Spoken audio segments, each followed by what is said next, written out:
Good morning again, Nevada, California. My name is Jennifer Stanford. I am a headquarters staff member. My official title is Associate VP of Program Implementation, which just means that I work on the student engagement side of Phi Theta Kappa. And that's all of our programs that we offer for chapter engagement and a lot of student leadership. So it's my pleasure to welcome everyone to this session. As I was saying, for those that were early on, we are so happy that you're devoting some time on a Saturday to learn more about the College Project and what it can mean for your chapter, your college, as well as you personally. And so I'm so thankful that we have been invited by your regional coordinator, Miriam Moody. I know she is online, but is working behind the scenes on this. And also your associate regional coordinators. I want to give them a shout out, Kathy Gillis and Bruno Rhodes. We appreciate all they do for the region, not only as associate regional coordinators, but also with their chapters. The Nevada, California regional officers, your student leaders. I know some of you may be on, and if you want to give a shout out in the chat, that would be awesome. So those that are students and chapter advisors joining us know who you are and if you're attending today. I know we were just talking about that the next conference where you'll get together in person is going to be this fall. And so there will be news about that on all of your communication channels for the region. But we want to make the most of summer. Summer is a really great time for planning and even implementing some of these chapter projects. And so that's why you've already had an honors and action session, and now we're going to do College Project. One of the best things about today is that you're not just going to be hearing from me. That would get really old really quickly. I know that. And so we're excited that two of your award-winning chapters, they just received College Project Awards at this year's PTK Catalyst in Denver, as well as virtually. We were able to have a hybrid convention, the first one of its kind. So it's been a historic year for Phi Theta Kappa. But I'm joined today by those two chapter representatives. First, we have Saddleback College, the chapter advisor, Alana Rosenberg, and a chapter, I think, outgoing president, Juliet. I may have said that wrong, so correct your title in the chat, if you will. But they are joining to talk about what they did for the College Project. And then Great Basin College out of Nevada, we have the advisor, Lynette McFarland, chapter officers, Yadira Carlos, Madison Mead, and Cindy Holt. So I really, really appreciate them making time to share what they've done, because I think it always is so much more impactful to hear from students and people actually saying, okay, these are how the rubrics of a college project played out for us. And so this, if we can do it, you can do it. So we're really excited to get started, and we're going to do that by sharing quickly what the agenda looks like for today. We are very mindful of your time, so our goal is to probably end a little early. We don't anticipate going all the way to 2 p.m., but I would say probably 1 is what we're shooting for. And so the first thing we want to do is really talk about the big picture of Phi Theta Kappa, where your chapter fits into that, and what exactly is a college project, why we're talking about a college project, and why that's important for your chapter to get involved in, and how to get started on that process if you haven't already. And then we're going to hear from those two chapters, Saddleback and Great Basin. And right after that, we're going to start a breakout session. And so those breakout sessions, we're going to have 2 of them during today's workshop. And we really want them small enough that you can, get to know other students in your region, but also do some productive work about College Project and really, making sure you're implementing the steps in order and the steps that will help your college project be competitive for a Hallmark Award. And so we're going to share more instructions about what those breakout sessions will do, but just know that you're going to really go through that process and even brainstorm with others on what we call a mock college project during this workshop. So there will be plenty of time for questions. We welcome you to go ahead and use the chat for that feature. I'm not sure that since we've got quite a few people joining us, wow, we're already up to almost 50. So using your mic is probably not going to be the best way to do this. However, we are going to have a time period towards the end of this session where you'll have a group spokesperson that can share what your group, your breakout session group has brainstormed for their mock college project. So that will be an exciting time for us to hear from you. But in the meantime, you can put questions in the chat. We're going to try to be as thorough as possible with our presentation, but we know that, there may be some questions that we can make sure we're addressing as we go through the presentation as well. So we are, I think, ready for the first slide. And I know that my colleagues are going to help keep an eye on that chat and certainly can interject with me if there's anything that we need to stop and answer right away. So I want to start out just by saying that Phi Theta Kappa has a lot of programs. We have a lot of benefits, and we want to make sure that you know that there is a resource for you that kind of puts it all together. And that is our 5-star chapter plan. So if you're not already familiar with this, ptk.org/5-star, that's where you go to really see what the requirements are at each level. And I say requirements because this is a blueprint for your chapter to use to get engaged in Phi Theta Kappa at the level that makes the most sense for you. We feel very strongly that the level that makes the most sense for you is the 4- and 5-star level, but every level in the 5-star plan is important and celebrated. So no matter what level you're able to achieve, your recognition is guaranteed. If you set a goal to be, say, 5-star, but maybe things happen and you reach all of the requirements at 3-star, you're going to be celebrated at 3-star. It's not, like all that work is for naught. We really want to celebrate what your chapter is doing. And this is a great way. It's a non-competitive way. You're only competing with yourselves to complete the highest level of 5-star chapter plan. So I want to share this because college project falls under the 4-star level. And so if you are aiming to be at least a 4 or 5-star level chapter, you're going to do a college project. Now, if you're doing a 5-star level goal, then you're going to do the other primary chapter project, which is Honors in Action. And that's why you've had an Honors in Action workshop back in May that talked about that particular project. And so now it's time to talk about college project. So you can do these projects at any time between January through December. And so some of you may be thinking, oh my goodness, it's it's June and you said we can start in January. Well, don't worry. A lot of chapters do both of those projects in the summer or even start in the fall. So you are ahead of the curve already. So congratulate yourself on getting started, and hopefully you may even see that you can knock out a lot of your college project and even parts of Honors in Action during the summer. So CC Smart, we announced that we are going to have a new campaign, an awareness campaign, to really celebrate community colleges and students.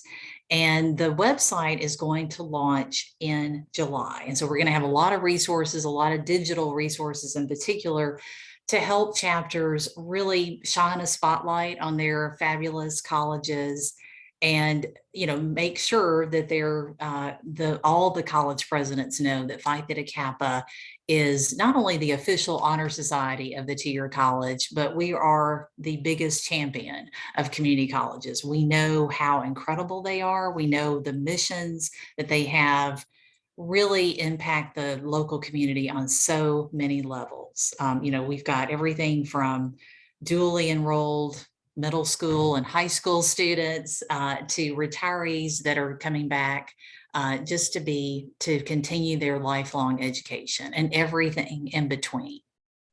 And so I wanted to mention this up front because one of the things I think is probably the most radical about the college project is that it is your opportunity to not only be a community college student, but also to be a partner with your college. And that really is at the heart of a college project. You're doing a joint project with your college. And so we're going to break that down for you, but I don't want you to lose sight of the fact that community colleges really are play such a special role in our higher education. They're not for just a small minority. Nearly half of all college students start at a community college. And so you are part of a very, very incredible group. And I know that sometimes there's this idea that we need to end community college stigma. Well, we're looking at it from the positive standpoint, and our CC Smart campaign is going to focus on why it's such a smart decision for students to start their higher education career at a community college. So that may be a turnkey project that your college president is going to hear about. Some of them already have if they were at PTK Catalyst.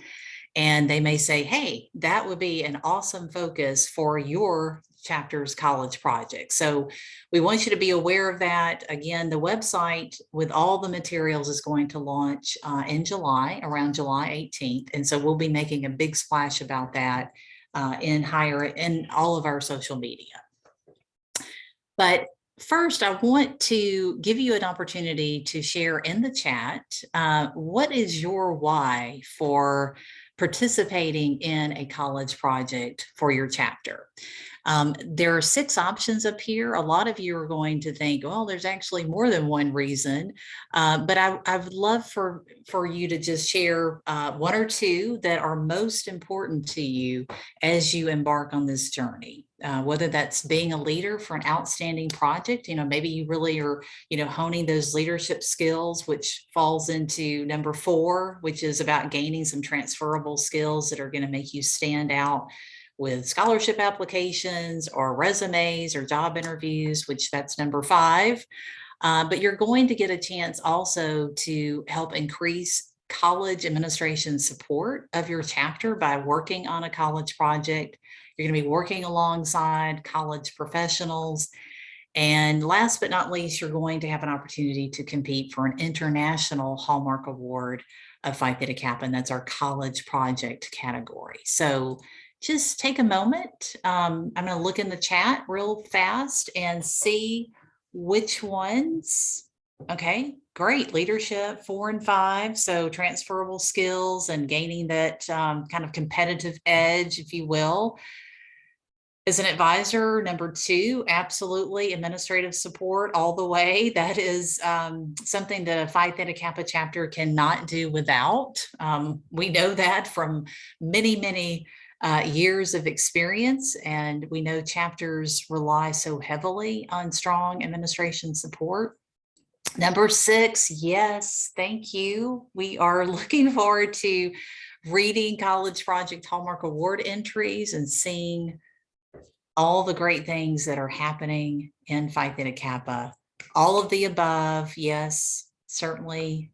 Meeting people, that's good. Thank you, Andy. That's not up here, but honestly, it's sort of inherent in all of these. So that's a great answer. 1 and 6. But they are all an incentive. Got it, Colby? That's great. Well, thank you guys for doing that. It really does help us, kind of know what your why is. And we want to make sure that you leave this session today really understanding what it takes to do an outstanding college project and how to maximize those leadership and transferable skills that you're going to gain participating in it. All right. So there's another resource that I want to make you aware of. 5-star chapter plan, of course, is really, again, that blueprint for telling you as a new chapter advisor or a new chapter officer what it takes to be an engaged Phi Theta Kappa chapter. So we don't want that to be a secret. We want everyone to know.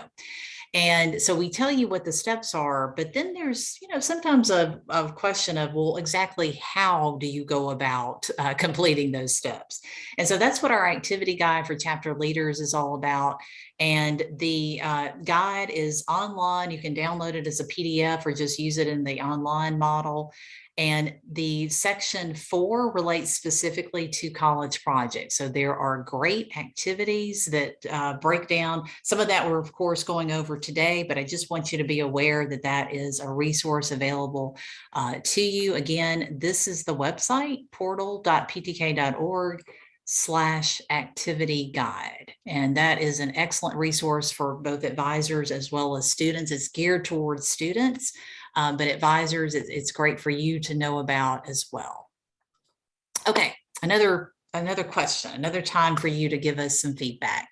So pop quiz, a true or false, a college project should relate to PTK's current honor study topic. And our current topic is the art and science of play. So you can put T or F in the chat. Let us hear from you. What do you think it is? All right, we've got, okay, so far we kind of have an even number of true and false. You guys are in the right place. We're going to dispel some myths about the college project. Okay.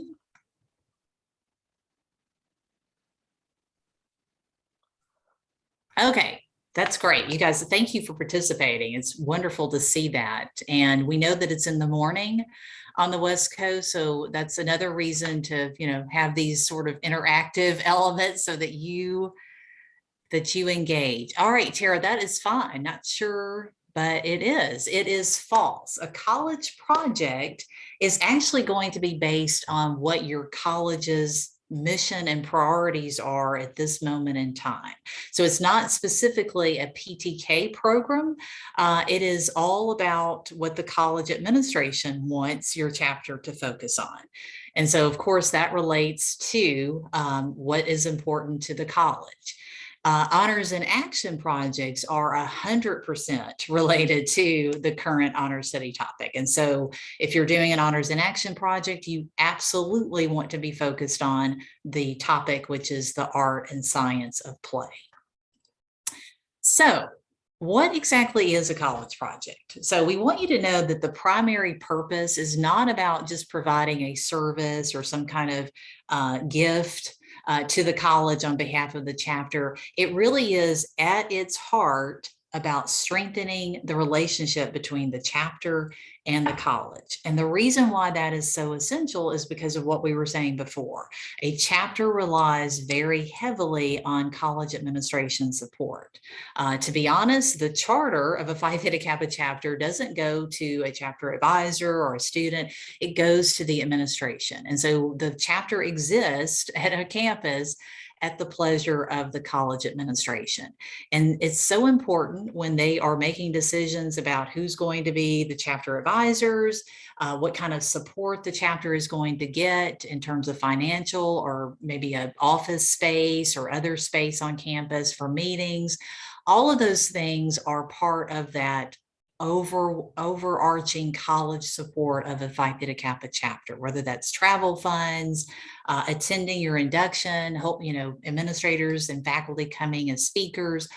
Those are truly the lifeblood of a chapter. And so we want to make sure that, all the reasons why a chapter needs that college support is reciprocated in the sense that the chapter has the opportunity to go to the administration and say, hey, we know you've done so much for us. What can we do for the college that benefits your specific mission, what your strategic priorities are at this moment?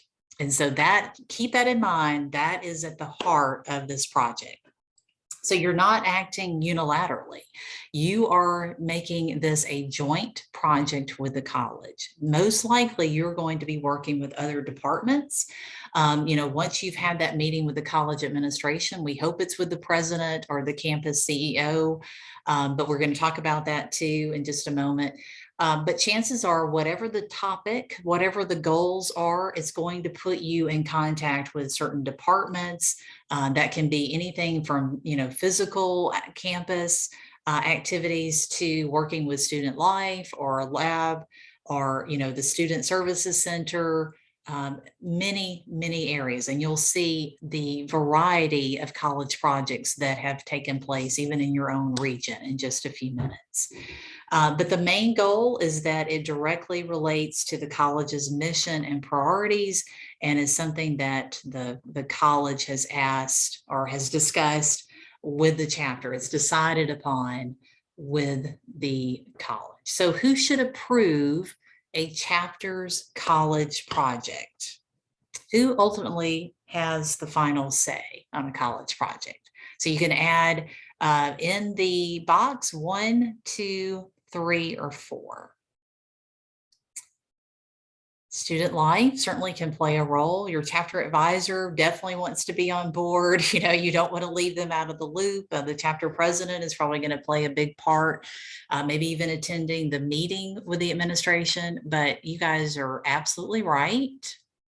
The majority of you, and I know I've kind of confused things in the end, but the majority of you got the right answer. And ultimately, the college project has to be approved by the college president.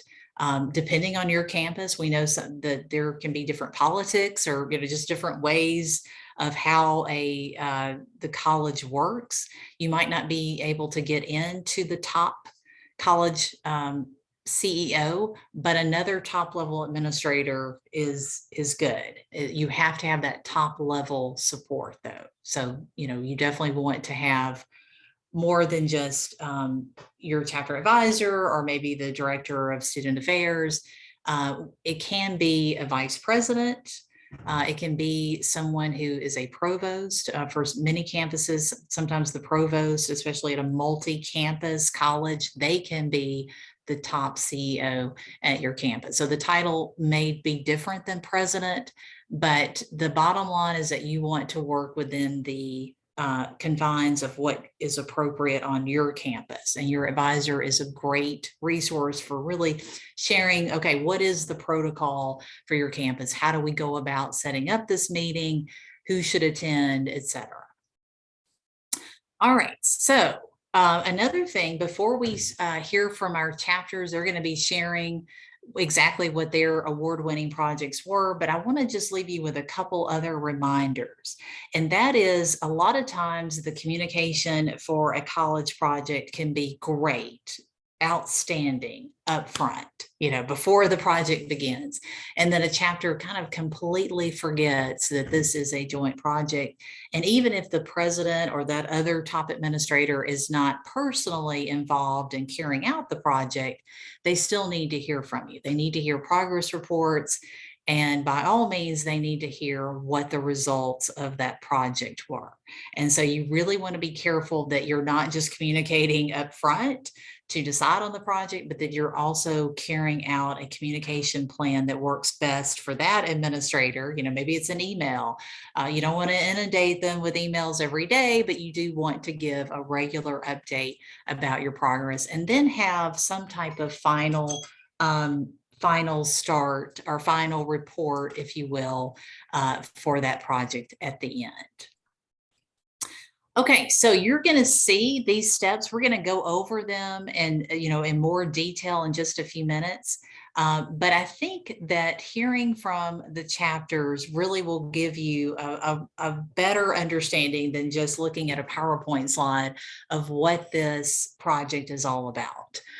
Just know, again, that the most important thing is that relationship between the chapter and the college.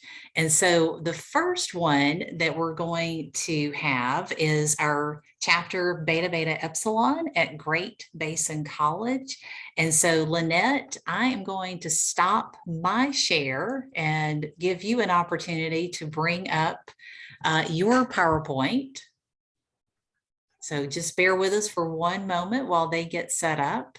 Lynette is joined by her three incredible officers. We were so excited that they were able to join us today and share firsthand what their experience was like. And they have a very unique story to tell. And so, Lynette, if you're ready, I'm going to turn it over to you. I am ready, but I'm trying to share. And can you see the PowerPoint, everyone? Yes. Okay, that's awesome. All right. One moment. Okay. Okay, all right. We are ready if you are ready. My name is Lynette McFarland, and I became the Beta Beta Epsilon advisor in 2020.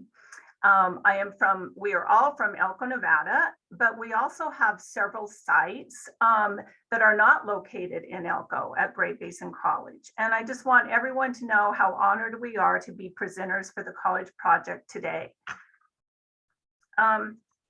There we go. So, excuse me, I need to go back one.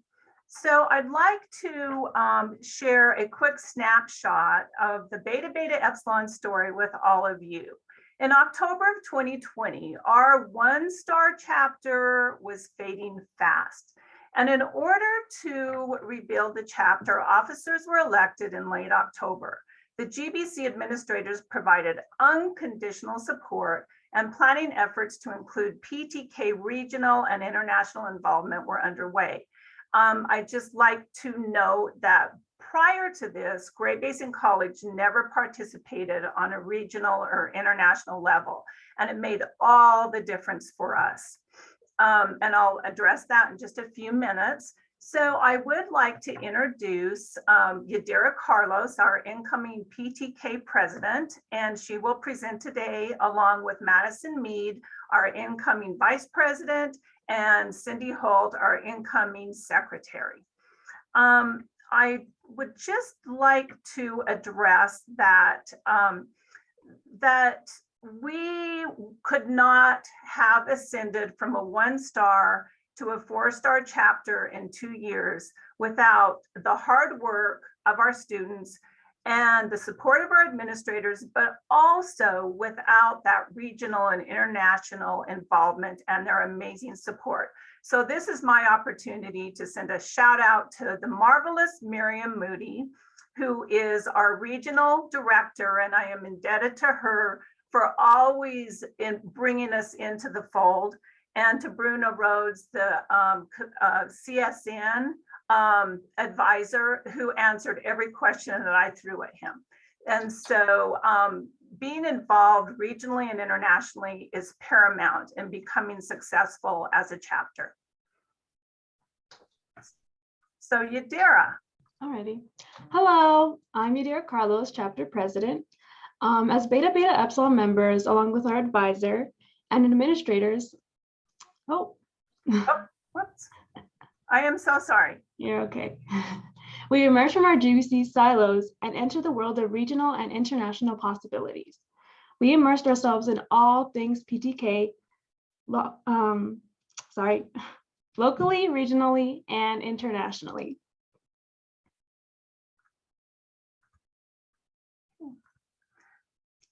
And so they learned about the origins, the key, the stole, the mission, the endless training and leadership opportunities, and competing regionally and internationally.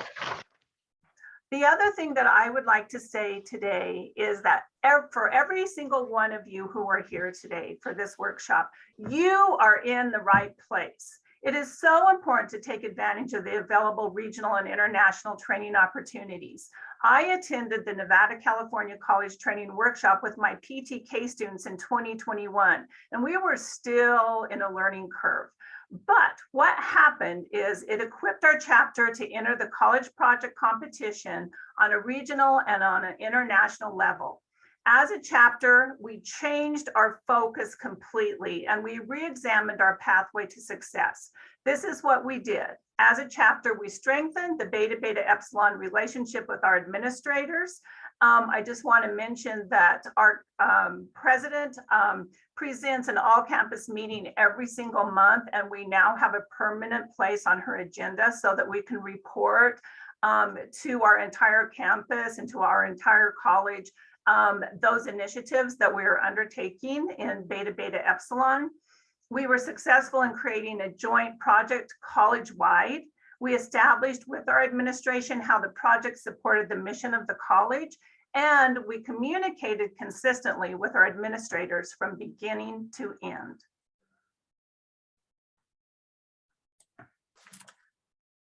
Hi, I'm Chapter Secretary Cindy Holt for PTK at Great Basin College.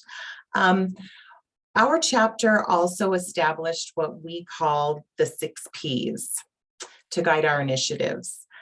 These are permission, purpose, passion, planning, partnerships, and presence. I'd like to start with permission. By gaining our officer team requested a Zoom meeting with our president, Joyce Helens, our vice president, Jake Rivera, and vice president, Sonia Seibert. The officer team met and discussed GBC's mission and potential college project initiatives. By gaining this permission, respect is earned, honesty is appreciated, trust is gained, loyalty is returned, and relationships abound.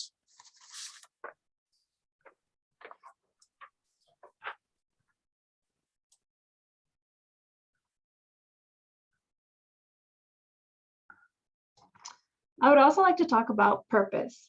We discussed with our administrators potential projects to include a new book drive for the children, new clothes for foster children, or a food drive for a community child and the families, and we went with that. Through brainstorming and collaboration, the decision was made to sponsor an outdoor drop-off food drive following all the CDC and GBC COVID guidelines to ensure safety for all of us. GBC serves students in other states and countries, students from Elko, Nevada, Pahrump, Nevada, Bronx, New York, and Ghana, West Africa. And we created detailed plans to support food insecure families in those areas. So through this collaboration with our administrators, we talked about how we would disperse these food items once collected. And the other thing that we wanted to do is we didn't want to be the entity that delivered those directly to children. So we assessed our community and we discovered that we had nonprofit recipients that could greatly use these food items. Head Start of Northeastern Nevada in Elko, Communities and Schools in Elko, Nevada, Foster Children in Pahrump, which is located 7 hours south. It's one of our Great Basin College sites, 7 hours south of the Elko campus. Unemployed and homeless families in Bronx, New York, and nursing mothers and street children in Ghana, keeping in mind that we have PTK students in all of these areas. Due to COVID-19 and the pandemic, hundreds and hundreds of children, as you all know, were no longer receiving hot meals at Head Start or in their elementary schools, in any of our schools across our nation. The PTK food donations filled pantry shelves so that parents could shop for food as well as hygiene products and items for infants and toddlers at absolutely no cost. And after the food drive, the Head Start director stated, the food drive not only fed our food insecure children and families for 74 days due to COVID shutdowns, but it also provided mental and financial relief during the pandemic. This is all about passion. It was very important to stay true to the college mission through planning and partnerships. A second Zoom meeting was scheduled with administration to share progress and receive a stamp of approval for entering the PTK regional and international college project competition. It was received with 4 thumbs up from our president and vice president. We also established strong partnerships in support of the food drive with the 10 entities you see on the screen. Okay, hello, my name is Madison Mead and I am the chapter vice president. It was important to be present through leadership development, strategic thinking, and project responsibilities. We redefined goals in relation to GBC's mission and established an event budget. We formed subcommittees and met weekly with the food drive planning team. We confirmed food drive volunteers and communicated with partners. We developed the Share the Bounty event branding, and we worked with GBC's communication and social media staff and advertised like crazy. In the picture, you will see Lynette Yadera and I on the KELK radio station promoting our event. The Share the Bounty food drive events were held the week of April 23rd, 2021. We received over 5,000 pounds of food, donated items, and $2,850 in donations for food insecure children and their families. The food drive events empowered me as a Phi Theta Kappa leader because I was making a difference in the lives of those who needed it around me. Not only that, but team leaders from every department volunteered to support for food drive events that were held all in these campuses and areas such as the social work program in Pahrump, Nevada. Zachary Stamp, Student Government Association Vice President and PTK supporter, stocked refrigerators in his community of Brooklyn, New York.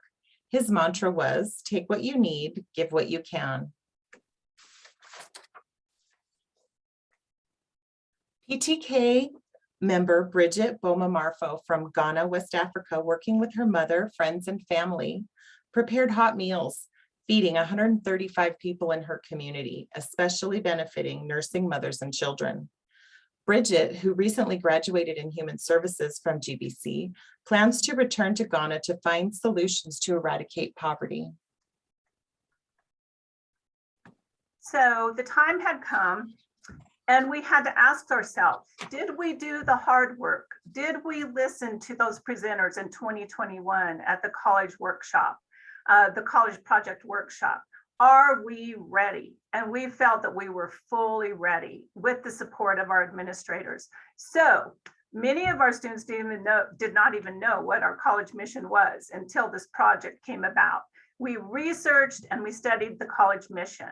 We met with college administrators. We appointed a writing team and chapter leaders. And I just want to emphasize how important it is to find great writers. So our head writer, our leader of our writing team was a English major, and oh, did she do a great job with that first draft.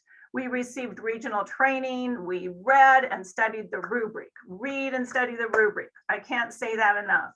We planned our work strategically and we organized and we tracked our outcomes. We also had to remain flexible because we were working with the administration, our health and safety coordinator, and we had to make sure that at all times we're abiding by all COVID policies. We consistently communicated and collaborated with college administrators. We shared the outcome of our project before submission. We also, once we wrote the paper, the first draft, which was in a Google Doc for nearly 3 weeks, as we reflected, we would edit, we would proofread. The students were in there talking back and forth through email, through Skype, through Zoom. They perfected that project draft through this shared approach. And then they continually and periodically check their written work with the rubric. And so therefore, the rubric is of essence. It is so important.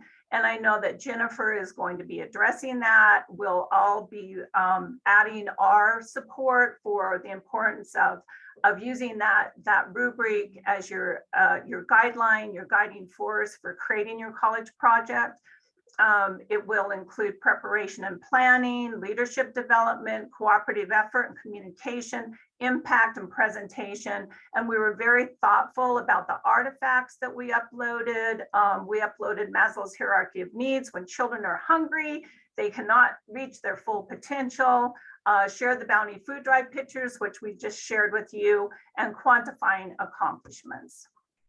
And I'll turn it over to you, Dara, for our conclusion. In conclusion, the Share the Bounty writing team entered the regional and international college project competition highlighting Beta Beta Epsilon's food drives in April of 2021. Beta Beta Epsilon won second place at the Nevada, California Regional Conference and received one of 35 PTK College Project International Awards.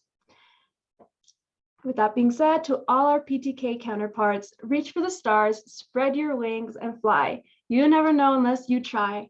And with that being said, thank you for listening to our Beta Beta Epsilon chapter presentation.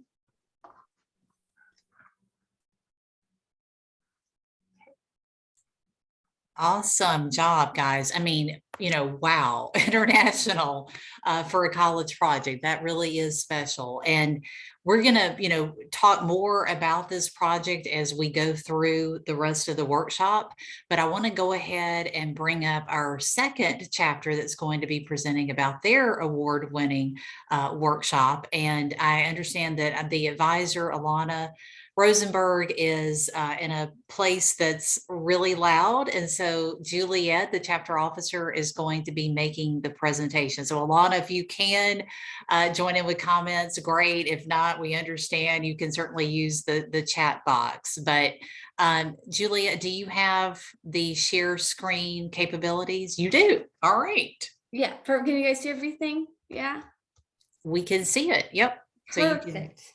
Okay. Great. All set, ready? Okay. All right. So hello, I'm Juliet Rubel. I will be talking about the Saddleback project that we did. Ours was all about like a video guide for students because a lot of us were like, we've never been to campus before. It's been closed for a while and it worked out really well, but that was our focus. We made videos and here's kind of how we did everything. So I'll be going through the process that we did, like all those parts of the rubric. And so we're going to start with the leadership development. And so in this part right here, kind of how we approached it is we had a Canvas group that included all the people who were involved in the project. And I thought that was like, oh, I'm so glad we did that because it became critical with our organization and communication. Kind of like we were able to just put announcements if we needed to meet. It was a lot easier to meet through there. Like everyone who needed to know had access to the information and it worked out well. And then also one thing that also like in terms of leadership development, kind of like playing into people's strengths. So for example, we had this project that's kind of like, okay, so we're making tour videos. So who knows how to film and create a video? Because like some of us had no idea how to. And another thing is like, who was a strong writer who wanted to write the report? Well, who has really good organization skills, who likes to keep the project on track? And who has communication skills to reach out to the admin that we were going to contact? And so that was one thing that I think also really helped us with the leadership development was like play into your strengths and everything. And kind of like twofold to that, play into your strengths, but also be honest and realistic. Your team is busy. People, they have the classes, applications, other projects. So people are super busy. So you want to make sure you're honest and like, hey, look, I'm like super swamped with HIA or these applications. I want to help out, but I know like I can do this and this and this. Like, don't overcommit or don't just be honest. And I think that was really important in making sure that we got a project done like in quality and in a timely manner.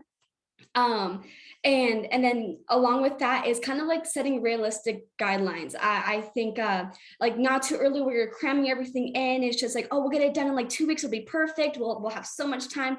No. But don't do it too late because you might have too much time. So kind of like, all right, you know what? Here's a realistic deadline. We're going to stick to it. It just gives so much more direction when it comes to the project.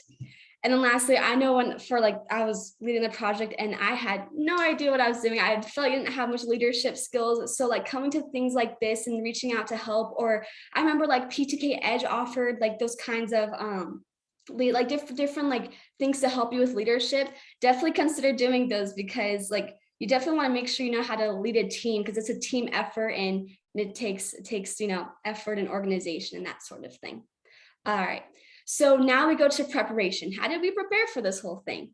So we'll be meeting with administration, and you don't know what administration is going to say. They might say like, okay, here's what we'd really like to see. They might say like, oh, we have no idea. What are you thinking? But they might say like, I have some ideas. What are your ideas? Let's work together. So in any case, you want to make sure you have like at least a few ideas ready before that meeting in case it does come up. And so we came up with like 2 ideas or so, and we made a really brief presentation. Like we had 2 ideas and we had 1 slide or so per idea, and it was just general topic and how the project fits into the mission and everything. And so that's what you see up here to the top right. That was one of our ideas that we ended up going with. We had project focus, the role on the college mission and values, inclusivity. That was one thing. That was one of like the college values, excellence, and then also next steps. Like what would we be doing for this? Very brief.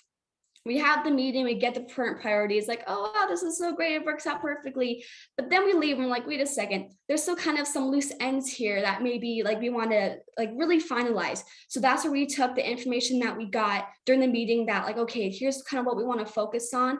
And also here's like our ideas with all of it. And we made like a formal proposal, which you can see on the bottom right here. And that kind of just said, all right, here, look, here's like what we're going to be doing, how we're going to be doing it, when we're going to be doing it, why, all that kind of thing. Let us know, give us a thumbs up, and yeah. So that was kind of how we did the preparation. So now it comes to the communication and the cooperative effort. And these are all parts of the rubric that like, that's kind of, we really focus on that right there.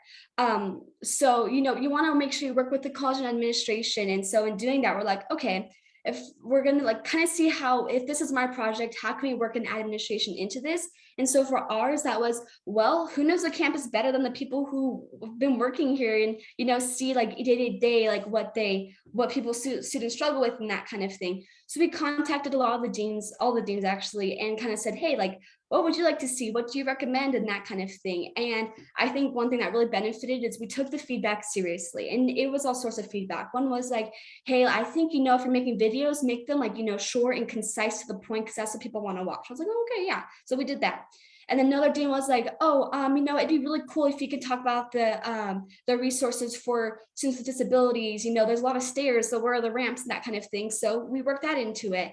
Then like other ones were like, hey, students never can find the offices for office hours. Could you maybe emphasize that? And so we did. We kind of focused on like, okay, what, like obviously a lot of students get lost on campus, but what do they get lost at? And that's where we kind of connect the deans and work with them. And it was really cool. The faculty and staff were more than happy to help. And it was really cool. I reached out and people like was at meetings, they had emails and ideas. And I think this is really where our chapter got to build upon our relationship with them, because, we got their feedback, we followed through it. I think it just really kind of, that's where things came together with administration. So totally use this aspect of it to your advantage. Like the whole focus is getting like working with administration and helping them in any way possible. And I think this is a really good opportunity in terms of the rubric, like where you can do that. Think, okay, how can I do that for our project? And so another part of the rubric is the impact. And so in here, really emphasize what you've done and like define in specifics, like what we did and how we did it. So, matter of fact, we made 9 videos ranging from 1 to 4 minutes. They went over each building, pointed out these things. And then more like a step back is, all right, what, this project, like we had a current priority of building community, and we thought, a lot of students are intimidated by campus. So this is how we responded to it, making a resource for them. And then kind of, how we did that? We contacted the dean. We like, the steps that we did it. And so, I don't know if you saw at the beginning, we kind of had like this main plan that kind of put everything together. But one thing is like, okay, what are our goals for the projects? What do we want to accomplish? We want to make videos, yeah, quantitatively, but qualitatively, we want to make a resource for like students who are lost and confused with the new campus. And so kind of reach for those goals and follow through. And how do you follow through? That I think kind of helped me when I was writing up the presentation, sticking to here's the project, here's what we wanted to do, here's how we did it, and that kind of thing. And so now we get to the write-up portion. And like when I emphasize when writing and editing, the main focus is following the rubrics. I followed the rubrics like that. That's all I did. I was like, okay, they're asking about this. Well, this is what we did, and that kind of thing. Because that's what you're graded on, right? And so that's what I really emphasized on. And so I personally was really intimidated by the write-up, like, ooh, okay, 1,600 words, this whole project, the rubrics. So this is kind of how I broke it down. I said, all right, so we have one person write the entire presentation, right? Because you want for silent flow. And then we divided the written pieces. Like I made 6 separate documents, and I gave it to each of the editors. Some of them had 2 sections, that kind of thing, where they just edited that section, not too intimidating, just a short section. And I gave them, hey, here's a prompt, here's a rubric, here's things to look out for. So if you look, like, I always kind of mess up my passive voice and flow in organization. So like, hey, pay attention to that, because I tend to struggle with that. And I said, make sure I answered rubric. And then after they all edited it, I brought it all together, made a whole new document, and gave it to the person who did the final main editing, make sure everything was looking good. And just that person had access to it. After that's all done, I posted and said, hey, everyone read it, make sure there's no grammatical and spelling mistakes, because you don't want to get marked down on that, right? And then that's kind of how I did the write-up. And I think doing that, it made it less intimidating, more doable, and also like kind of more confident, and that everyone kind of got to see it, have their say, and that kind of thing. So that was the write-up portion. Okay, so now the actual project itself, we put it all on a website. So let me get out of here and kind of go. We have this, is it working? Nope. Here, no, right next to it. There we go. Okay. The little bar thing. It's always so fun dealing with the Zoom stuff. So here's like one of our videos. So for example, if we had like watching, this is like our final project that we did. I hope you guys can hear it. Starts with an SCF. This is the building that you're in, and that first number tells you what floor level you will be on. And when we first enter the building, we're on the first floor of 3. Be sure to check out the directory, as it's really helpful in getting around. Continuing to the left, you'll see we have a hallway with some classrooms around it. Continuing down this hallway, you'll see another entrance. This leads to another parking lot. And if you walk into this entrance, you can still see the main lobby. Now continuing around the hallway, you'll see we have some more classrooms. And to the left here, we'll have some faculty offices. This may be where you have some office hours. So you see, we have a range of videos. This one's like 1.5 minutes. We have some that are longer, a little summary. And now with our project, we focus on, okay, parking lots are something that people get confused on. So, let's do that right there. Okay, so that was the actual, like, our result on the web. And here's a QR code if you wanted to kind of like look back on it later. We're going to upload the slideshow onto there as well to look at. And there's other various resources that we talked about on there as well. And so, yeah, here's kind of just like what it looks like. We had the map and that kind of thing for people like, oh, we're on the campus, is it? And that kind of thing. And yeah, so here's some more resources. Here's a team that we worked on it. And this thanks to all the people, because we definitely, like, I don't know much about the campus. So I had a lot of help with leadership and everything. So thank you so much to like my team and my advisor and all the deans. They were so helpful. And yeah, thank you so much for listening. And that is our project. That is so awesome. You guys both did great, and they're not done. They're going to be helping, kind of reiterate points as we go through the rubrics. And if you'll just hang with us for a couple more minutes, we're about to have our first breakout session. And we know if you also need a break, you can have a few minutes during that time period as well. So let me bring back up my PowerPoint. Sorry, thought it was right here. Here we go. All right, hopefully everyone can see it. Okay. All right. So there are just a couple of things that I wanted to highlight from these 2 chapters. And again, they're going to be interjecting as we go through the rest of the presentation. So you'll get to hear and even ask more specific questions about their projects.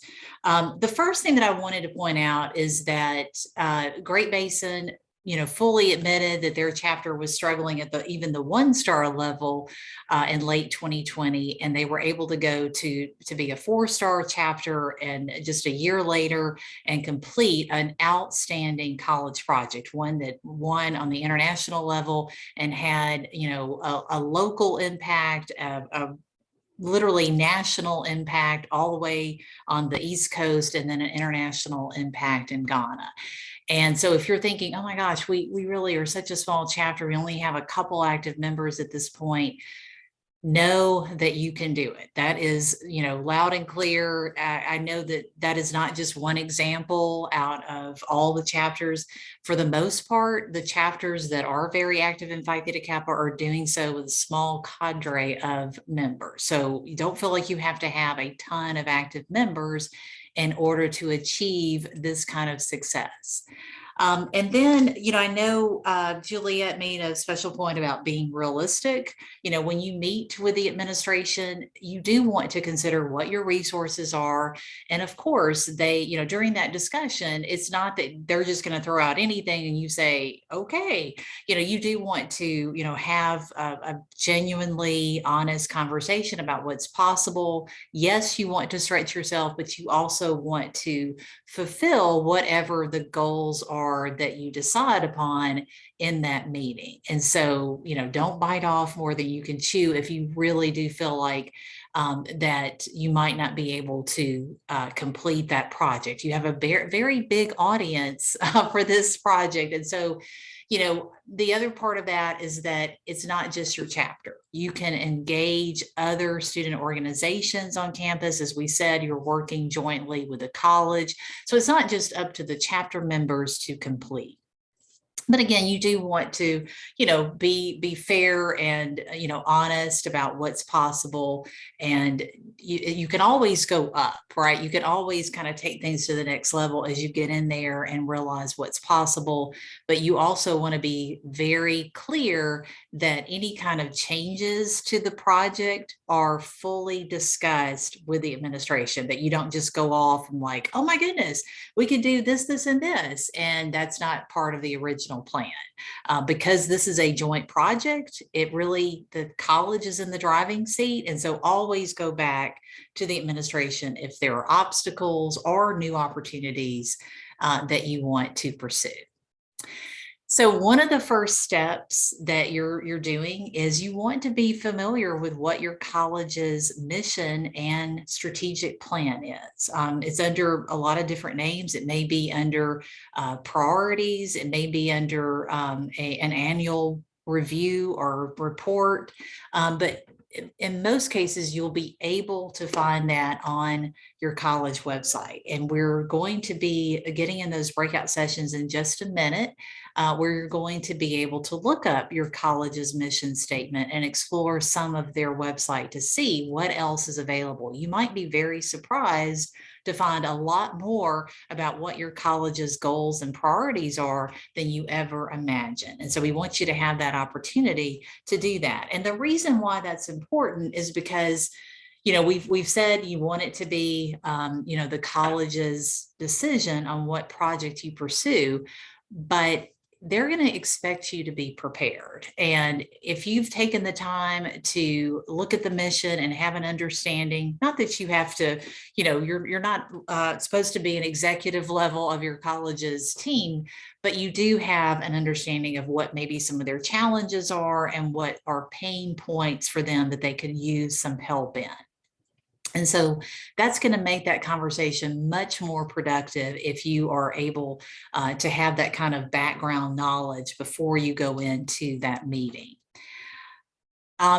Just really quickly at the meeting, these are some things that are probably go without saying, but some of you may be, brand new to this type of interaction with a college administration.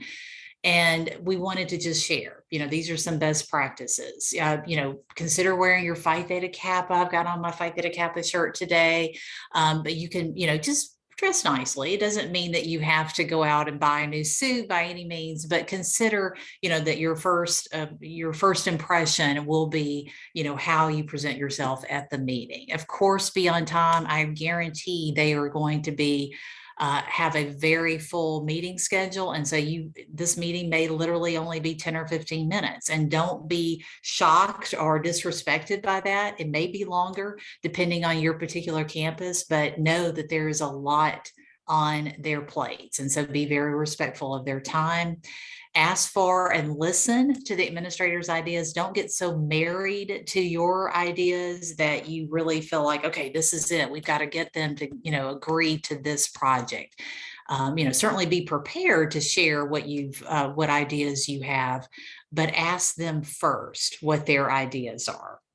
And then before you leave, make sure that there's at least some understanding of what that project is and what is a particular very specific goal that they have in mind. You don't want to leave with things so general that you don't know when you've crossed the finish line on completing that project. So a couple specific goals that might be worked out through email if the meeting has to end early, but be sure that you have that kind of specific goal in front of you before you get too involved in the project.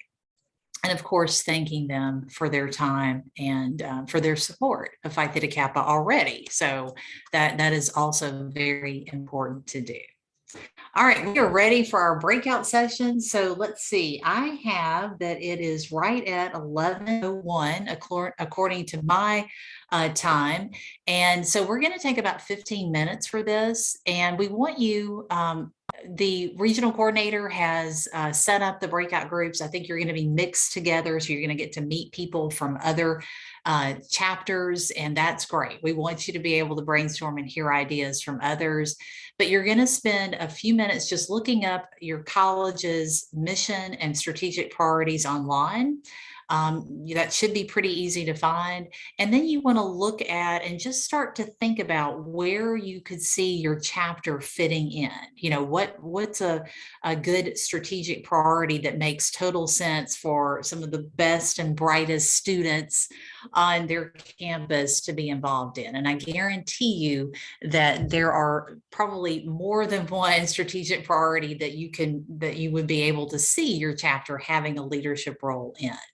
And so talk through that. This is really just an informal session for this particular breakout where you're not coming away with a solid plan, but you're just getting those brainstorming ideas. And it's also, if there's anything that's unclear about the college project, some specific questions that you have right now, we're going to have a moment to address those when we all come back together after this breakout session. So have those ready for us as well. My understanding is that there is going to be an advisor in each of the breakouts that has some experience with college projects. But again, know that we're going to be answering questions. If there is a question that you are not able to address during that breakout session, we'll make sure it's addressed before the workshop ends today. Okay, so Miriam and Christine, I'm going to turn it back over to you to handle the breakout groups. So here we go. Okay. All right. So are there any questions or muddiest points, as we sometimes call them, from your breakout session that we can highlight or we can answer for you? Hi, Jennifer. This is Christine Lowe. And so one of the things that I heard a lot is that they're very, very new to this. And so we've given them reassurance that, we have a recording and that, we're all available to be supportive of them as well. And so for those who are new, you're not alone.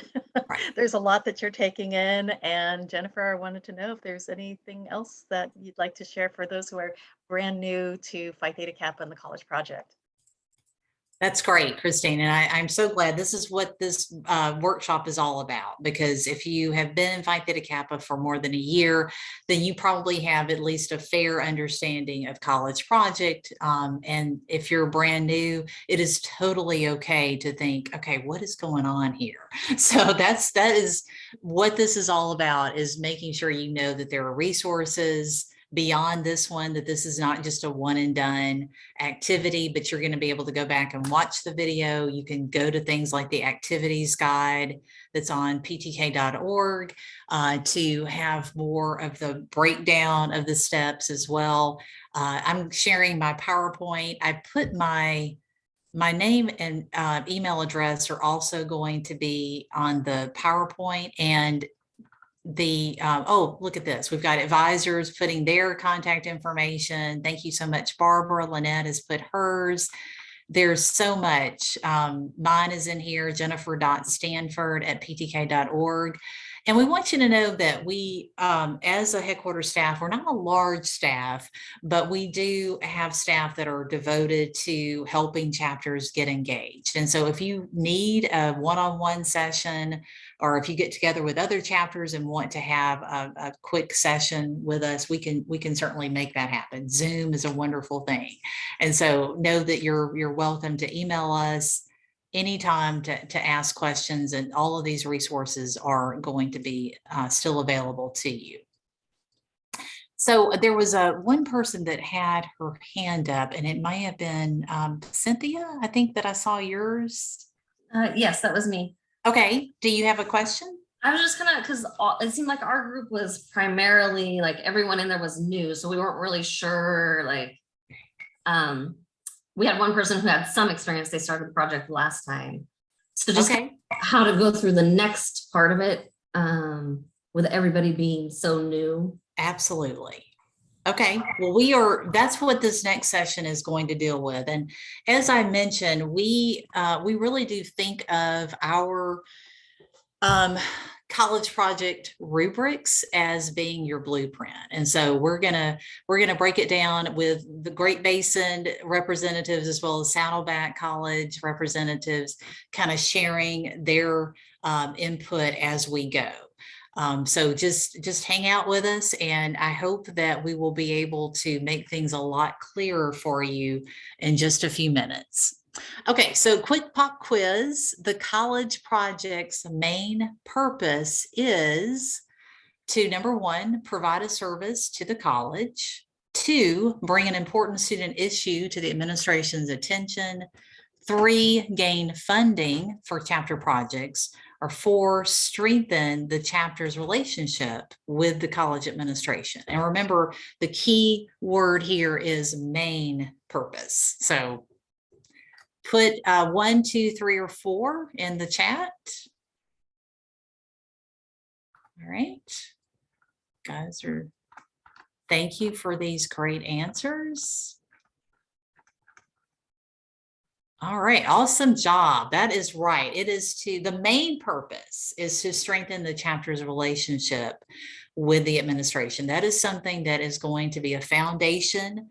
Some of you are at chapters that have a great relationship with the administration, but every year is a new year. There are administrators and new students coming on board perennially, right? That is not something that stays static. And so there's always that opportunity to build upon the chapter's legacy, but also there are chapters that maybe you're not, maybe the chapter really doesn't have a large presence on campus and is unknown. And so this is an opportunity for you to really build that foundation for the first time. So, thanks, Sal. Sal put in his as well. And Sal Saladot is an advisor at California's oldest chapter. So Sal, glad to see you on. Lots of great, outstanding powerhouse chapters, as we call them, in Nevada, California. So you guys are in great company. You've got a lot of support to help you. We want you to reach out. Not only to headquarters, but each other. I think that's really where the power lies in Phi Theta Kappa. So we talked about in the breakout sessions, we wanted you to look up your college's website, see if the mission statement was easily found. I think some of you may have had more issues than others. Some found it right away. But I wanted to just give you an example. This is Butte College up in Northern California, and they have a section that's really very well done. This comes under the heading of planning, budget, and assessment. So maybe those are some key words that you can also use if you had any trouble. And if you notice here, they've got a lot of different things that are kind of the overarching ideas for their campus, their what they call their institutional bedrock, but then they also have strategic initiatives, and that's really where the gold is. So if you click there, these are the things that came up, and I put these hearts beside it. That's not on their website, but I put a heart beside it to indicate areas where a Phi Theta Kappa chapter could contribute with a college project. And as you notice, all of these areas. I mean, I'm not going to belabor the point, but I'll just point out a couple of items. One thing that we haven't talked about, but the modeling sustainability, there are chapters that have done great college projects that really are very impactful on maybe changing some of the practices done on a college campus, where they've been able to increase recycling or to help the food and food service be even more environmentally sustainable with their packaging, or with their, maybe offering healthier food options for students. It can go back to, some health and wellness activities that other chapters have done. So when you look at a culture of equity and inclusiveness, your Phi Theta Kappa chapter can really take a great leadership role in uniting the campus, making sure that there is a spirit of camaraderie, of academic excellence on the campus, and that working across many different student organizations to celebrate all the diversity on campus. So there's so much that you'll find. And just when you start looking at this, that's when the ideas start to come. And so again, don't get so married to an idea that you are just seeking approval for it. You just want that to be a starting point for a conversation, especially if the president says, hey, I'd love to hear your ideas first. And that way you have something to talk about. Now, don't spend 30 minutes talking about it, but you can give them a brief summary of maybe some ideas to get their brainstorming juices going. So I always like to share what chapters are doing around you. Many of you are on this board. There are a few projects that are from 2020, but most of these are from 2021. So the very last college project entries that were submitted in January. And we just want you to know that if you look at this, you see so many different things, and there are, opportunities. This one, Truckee Meadows did something on financial literacy. College of Southern Nevada, they also worked in the community, very similar to Great Basin, where they did a warm clothing drive. We've seen this several times. Santa Ana did as well. Establishing a professional closet, meaning clothes that are appropriate for students to go on a job interview or whatever. There could be very varied aspects of needing more professional clothes for that. Encouraging Orange Coast College, encouraging former students to return to school. We certainly saw a drop off during the pandemic. Colleges overall are trying to rebound their enrollment numbers. And that's not just 2-year colleges, that's 4-year colleges as well. So that's going to be an opportunity for many of you.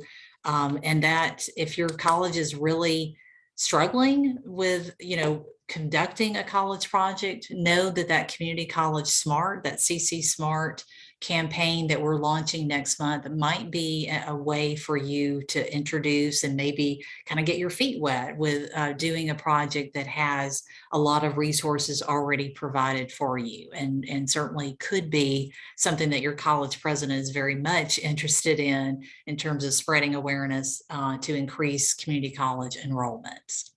So lots of great stuff here. Again, we're sharing the PowerPoint so you can go back and peruse this at your leisure. We also want you to know what you're going to be writing about in your college project entry. It is really important that if you do a college project that you submit a homework award entry, even if you feel like you haven't maybe finished your project, even if you feel like that there are missing parts on the rubrics, that maybe you didn't get everything accomplished in exactly the way that you wanted to, there is still a lot of value in writing up what you did. And these questions very specifically prompt you on what to write. And so, not only is that a great reflection piece, but it's also a great way to be working on some of those soft skills, those transferable skills. And I loved it, Saddleback and Great Basin both talked about, that process. And it's such an important one that is not just one member that has to do it alone, but it really is a small team that can work on this. And we want you to be thinking about this already, because you only have 1,600 words, which may seem like a lot, You don't have to do a total of 1,600, but that's the maximum that you can do. And you're going to be talking about all of the steps that we were showing. And so we're going to go back over those and really show you exactly what those rubrics are so that you can use that as a checklist. All right, so let's look at this again. Okay, the college project steps. And this is really those that are brand new to the process. I really want to hone in on this before we jump into the rubrics. So first thing you do, you look at what that college mission and their priorities are. And if you're not able to find it on the website, check with your chapter advisor. They may be able to help you with that. As well as the advisor can help you set up that meeting with the college administration. Generally speaking, we recommend just a couple of students for that. You don't want to totally overwhelm and have too many in there. But again, that's going to be dependent on what your campus situation is. So we let you guys decide how that works. Make sure there's at least one person, though, that really is kind of taking charge of the college project. It can be, obviously, a chapter officer is great, but know that any member can, have a leadership role in the chapter. They don't have to have a title to be a leader. And so, but you want somebody that's kind of guiding the college project and making sure they're keeping track of the progress so it doesn't get lost in the shuffle. There are going to be areas that you're not going to know about depending on what the focus is. And we want you to be very intentional about getting that training and information that you need. When Saddleback was doing the videos, that's something you have to know how to record the video. You have to know how to edit, to do the narration. All of that is something that you will save yourself so much time if you take the opportunity first to get that kind of training or expertise, asking an expert. Maybe it's a joint project. So the college department maybe is doing the editing. The chapter doesn't have to do everything themselves. So keep that in mind. Again, this is a joint project. So you're not doing every step yourself.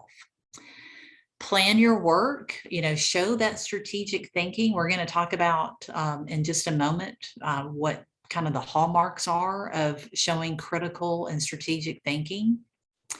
Collaborate. Again, you're not doing this by yourself. What are some opportunities that you can really help raise the profile of your own Phi Theta Kappa chapter while you're working together on this project? So this is not, this is going to benefit the college, but it's also going to benefit your chapter to reach out and work with others. Be flexible. We've seen this happen where a college project is maybe almost halfway done and something happens, something usually extraordinary, and the administration comes back to the chapter and says, wait, we need to change. We need to completely go in a different direction. If the main purpose is all about the relationship the chapter has with the college, your best bet is not to say, well, sorry, this is already in progress. We cannot make any changes. No, you're going to want to be flexible because the end result is that relationship. That's the most important thing. And so you can retool and still get some achievable outcomes, hopefully, even if you have to change midstream. Communication, we talked about regular updates with the administration so that the person that you met with that helped set the goals for the project is being updated regularly. Is going to depend on how long the project goes for. If it's just for a few months, then maybe that's just once a month. But at the end, you want to have some kind of final project and a final report.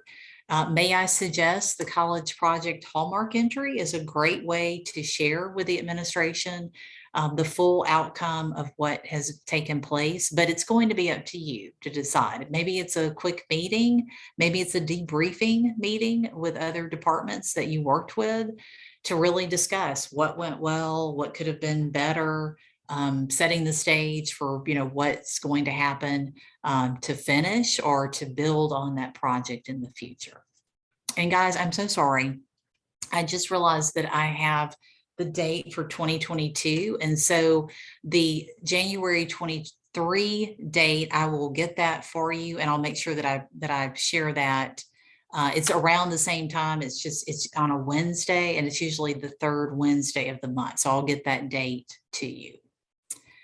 So those steps are then outlined in the judging rubrics. And so for the judging rubrics on College Project, you have 4 main categories, and then you have what is the presentation rubric, and that just refers to the actual writing of the entry. So the spelling and grammar, how it's organized, is it easy to follow? That's what presentation refers to.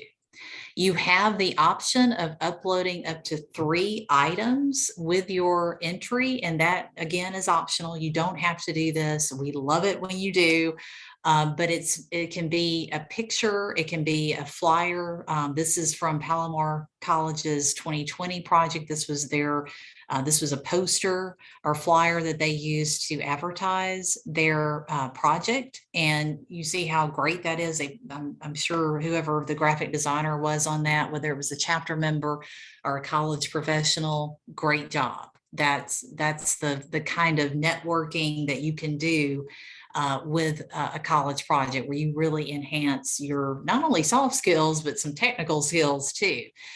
So don't miss those kind of networking opportunities. All of the information, the website is ptk.org/hallmarks, and then where you actually submit the entries is a separate website, because it's a learning management system website, but that is at the same place where you enter your scholarship application for Phi Theta Kappa's Common Scholarship app, and that is, you can get to it in 2 places, my.ptk.org or scholarships.ptk.org. So I'm going to put that in the chat, Hallmark and scholarship app. Okay. So as we go through these, there are a couple things that I'll highlight. We won't have time to go through every single point, because we want to get you guys back into your breakout sessions to do a mock college project brainstorming. But we do want to highlight a couple of things in each of these major rubric categories. And I'm going to ask our chapter reps from Great Basin and Saddleback to please interject here. And so preparation is all about, that process that we've been talking about, looking up the college mission statement, setting up the meeting with the administration. And a couple of points that we sometimes see missing in the application is where it's very clear that the chapter and the administration have mutually agreed on the college project. And so they've had that opportunity. I would also point out this one where the administration has the opportunity to discuss their project ideas before the project is selected. That's also important. Even if they've told the chapter, hey, come with an ideas, we want to hear yours, you need to make that very clear when you write up the entry, so the judge knows, oh, hey, they did have, an opportunity, that this was what they were following, was the college's instructions to come with a proposal. And then, sometimes it can be just maybe inferred that this project is related to the college's current priorities, but you need to be very explicit with stating that, why this particular project, how it lines up with the college's priorities, and why this one was chosen at this moment in time. When there were all of these options that could have been done, why was this project the most important thing? So I'm going to give a chance for Great Basin and or Saddleback to add anything here. Go ahead, Julia, and then I'll go ahead and weigh in. Okay. Yeah, I think definitely kind of when it comes to the current priorities, like we didn't know what the current priorities were going into the meeting. So having that presentation and pointing out where does this align in the mission statements and values made it a lot easier when they said, hey, I'd like a project about community, kind of being like, okay, well, community, well, here's what this kind of points out to, and kind of just making sure you know what your ideas kind of fit into the mission statement, and also definitely take into consideration the current priorities. Well said. So, yes, that was very well said. This was such a learning curve for all of us. And we did meet with our administrators. We showed up at our Zoom meeting with 3 of our administrators with some ideas, because our president is the type of person that said, if we said, what is your idea? Let's talk about our mission. She would say, what are your ideas and what are your solutions? Because that's the type of person she is. And I believe that we did take that time to really brainstorm and really talk about those services that we could provide and why, as we go back to our PowerPoint, talk about purpose and passion. We did very well. So we received Supports College Mission a 3.95 out of 4. However, I don't think we did quite as well on really documenting that conversation that we had with our administration. So for administration's opportunity for input, we got a 3.45, even though I felt that we had a really, really super heartfelt and good conversation on what we should pursue. And then also met with administrator, we received a 3.45. So the chapter held a meeting with the college president or other appropriate administrators to determine the college project. And I think that did occur, but I don't think we did the job in terms of expressing that in our paper. Even though we won this international award, as I look at this, you can always go back and fine tune and look at ways that you can improve. So it's how you present it in the paper, if that makes sense. Yes, that's very good to point out, Lynette, because a lot of times, you know, a chapter may have this project and they have ticked off all of these elements, but the write-up is missing some of them. And you want to be careful. You're not just, you know, repeating the rubrics. You really want to show evidence of the meeting and, you know, maybe share more than just that sentence. Oh, we met with the administration to determine the project. And so that's when a judge, although anything between the 3 to 4 level is, you know, that is great. But again, that 4 points of outstanding evidence, and that's, you know, even though the questions are set up that the first question is primarily going to relate to, or actually it's the second question, because the first question is just sharing a summary of your college project. And then the second question asks about more about the planning.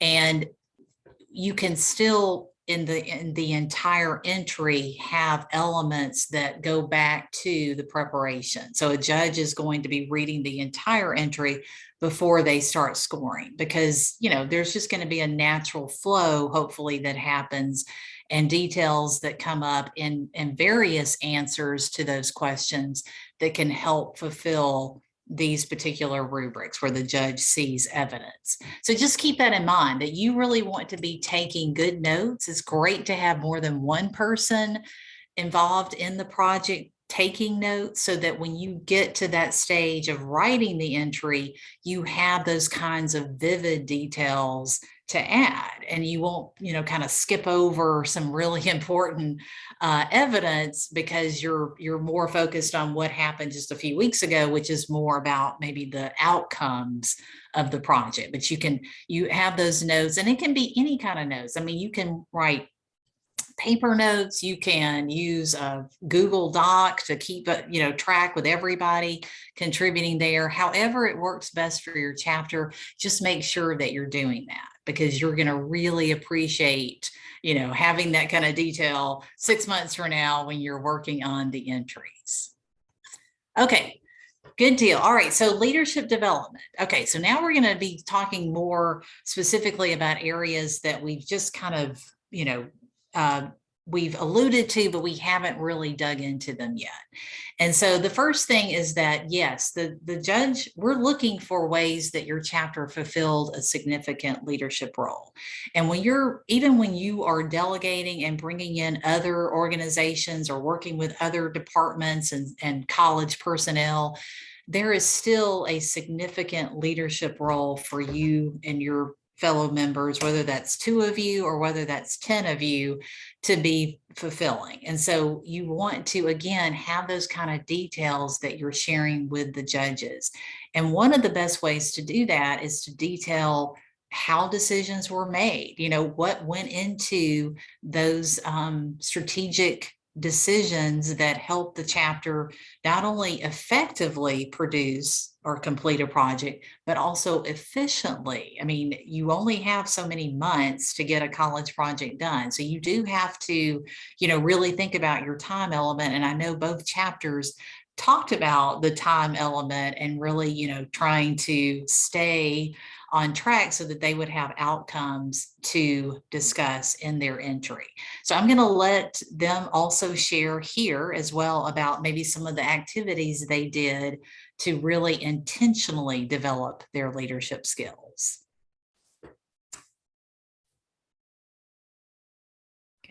Juliet, do you want to go first and then I'll follow? Sure, yeah. So for this one, I think I definitely went into it kind of intimidated. How do I lead this kind of group? So I definitely would recommend either reaching out to help, whether it's your advisor or there's so many people in the chat, like, hey, feel free to contact me. Like, definitely feel free to ask for help. Like, how do I even start? Like, how do I lead this, or do a workshop? This is super helpful.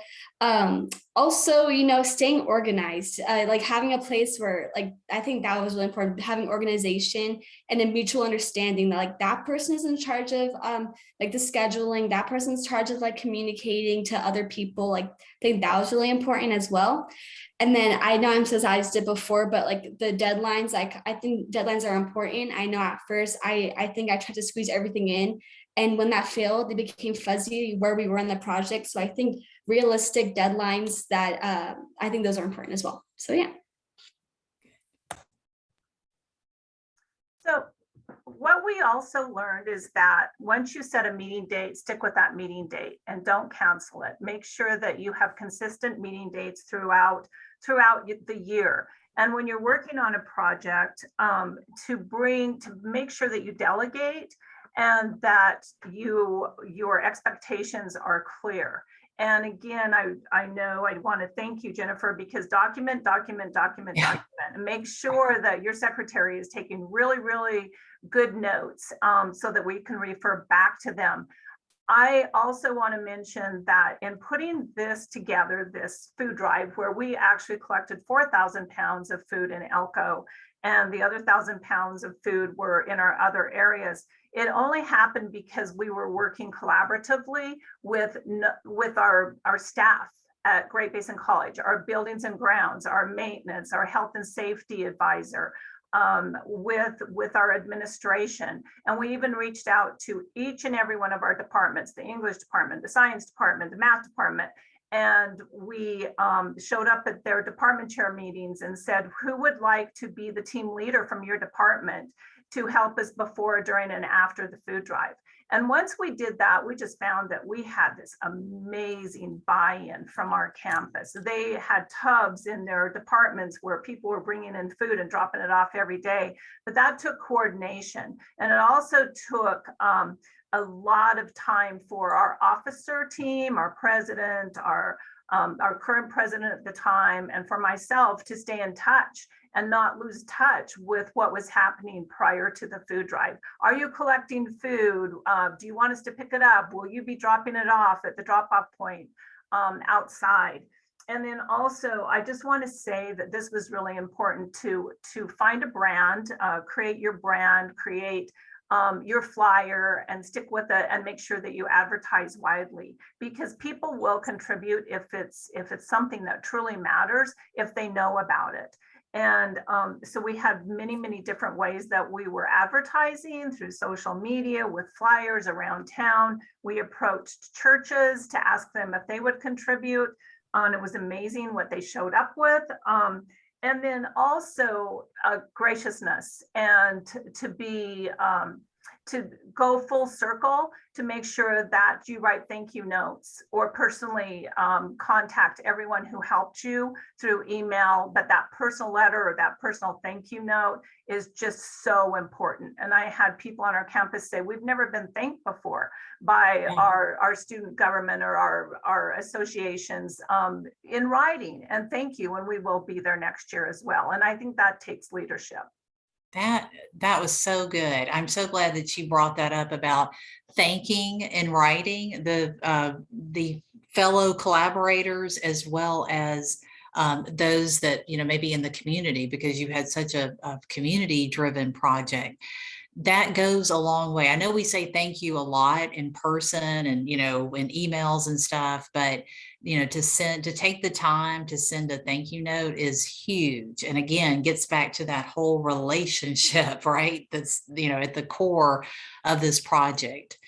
One of the areas that I want to point out with both the Saddleback and again, Great Basins projects is that they really did have to assess what they needed to strengthen and to do that in an intentional way. And that's another area that sometimes chapters will kind of skip over. You know, we learn by doing is kind of an easy out that a lot of us do, but that taking the time to learn how to do something well and correctly the first time, you know, whether it's editing videos or recording or, you know, how to look up who are some potential partners in the community that would be the best for us to reach out to. You know, maybe you ask the college's foundation.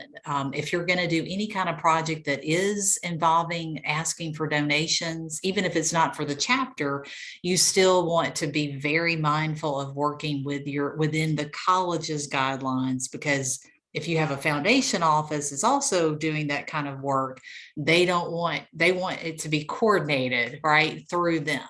And so those are the kinds of areas that we're talking about when we say leadership development. It's things that you may not instantly think of when you hear leadership development. So we want to really emphasize that this is everything, knowledge, skills, and abilities needed to really do your best work without having a lot of mistakes along the way. Will you make mistakes? Of course, you're going to definitely make mistakes. We all do. But if you've done a little bit of homework, you're going to save yourself so much time and energy. And again, you're on a tight timeline. And so time really is important. So I just want to share, there are a couple things when we talk about strategic thinking.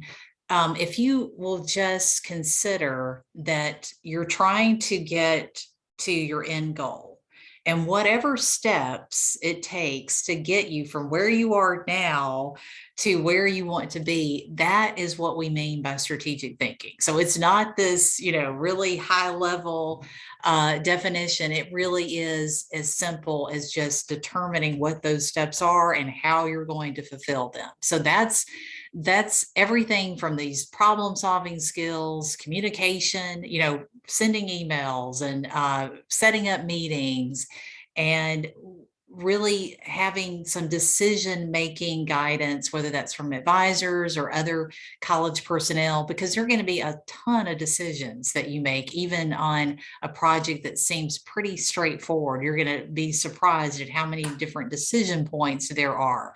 And so anything that is related to that, those are the kind of notes that you want to be taking, because again, that's going to show evidence of how not only how you developed as leaders, but also how you developed in your communication skills. And the communication and collaboration are our next rubric.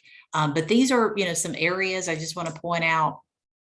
Lots of resources for you on your college campus. Don't forget about those. You know, you're going to be working hopefully with lots of different areas on your college campus, but Phi Theta Kappa has resources. On our website, we have our PTK Edge professional development courses, All of them are at getandedge.ptk.org. And then we have our leadership course that's a pretty intense course. The PTK Edge courses are meant for you to go through pretty quickly, and you can get digital badges for each of those units. But PTK leadership development is much more of, more of a quarter or semester type program. And so it's a wonderful resource though, and you don't have to complete it to get the value of it. But it is available to you as professional development. So this is not a college credit course that's offered here on our website. There are some colleges though that offer it for credit, so you may want to check your college. But even if you just go in and complete a couple of units, I highly, highly recommend looking at our leadership course. And then of course, this regional event that we're doing right here is a great resource. Okay, Lynette, I know you had some great pointers. You and your students have talked about communication and cooperative effort, and the stakeholders that you had, both local, national, and international. Is there anything else that you'd like to add here about communication and that collaboration? Yes, actually, I was looking at the chat just now, and I saw that one of our student recipients wrote Ghana ? Gosh, how could that? How did you have this food drive happening in Ghana? And I really want to talk about creativity. So when I first became the advisor, I met with a group of students through Zoom, and it was a large group of students. And my first question to them after introducing myself is, what would you like to see Beta Beta Epsilon do? What do you think is important? What is missing? Where can we strengthen? What can we do to improve? And first I have to backtrack a little bit and explain to you that Great Basin College is located in Elko, Nevada. It's a diamond in the rough. It's a beautiful little campus. But between Reno and Las Vegas, which everybody knows where Reno and Las Vegas are, we have 85,000 square miles of service area. So we had to be very, very creative, and we had to figure out how we were going to reach these students in mining communities, farming communities, ranching communities, rural communities. And so we began teaching online about 15, 16 years ago, when we became very, very good at it. And once we started putting not only our classes online, but our programs online, it erased borders. So then we found that we had students coming in from other states, from other countries. And so that's the reason that we do have students from other states and other countries. And so when going back to this meeting, I had students say, you know what, you're creating these wonderful initiatives at Great Basin College. We are one of your Phi Theta Kappa members, but we can't participate because we're not there. And I said, well, let's be creative. Let's figure out how you can participate. And you are a Phi Theta Kappa member, and you are a Beta Beta Epsilon member. And we want you to be able to embrace all of the things that we can offer you through leadership and service. And so it was determined that wherever they lived, they would be able to carry out some type of food drive in their community. And that's how Bridget came up with the idea that her and her mother and her friends and family in church would cook meals for 135 street children who were actually children who were sold into slavery. And then their families, their mothers grew up, and then they had more children, and this cycle just continued. She learned a lot about that, wants to go back to Ghana, to that area, and solve the problem. We had our gentleman who decided that he was going to fill fridges in Bronx, New York. We had a gentleman who worked in a soup kitchen in New York. And so I think what you have to do is think out of the box and say, how can we be creative and do good work wherever we are? And then the other thing I want to say, because I don't want to take any more time, is that we also looked at who could be our partners. So we know that we're stronger together. So we reached out to our Student Government Association and said, will you partner with us? And they said, absolutely, we would love to be a part of this project. So that increased our volunteers, but plus our support. We reached out to social work. They said, absolutely, we're on board. Who's going to say no to a food drive for hungry children? And our Native American Association, they were all there from the onset. And then I had the Elko Bar Association contact me and said, we've heard this on the radio, we've seen your flyers, how can we participate as well? And so I think it's just getting it out there and making sure that everyone is aware, and using that creative thinking for not only for the people that you're serving in through your college project, but for your students as well.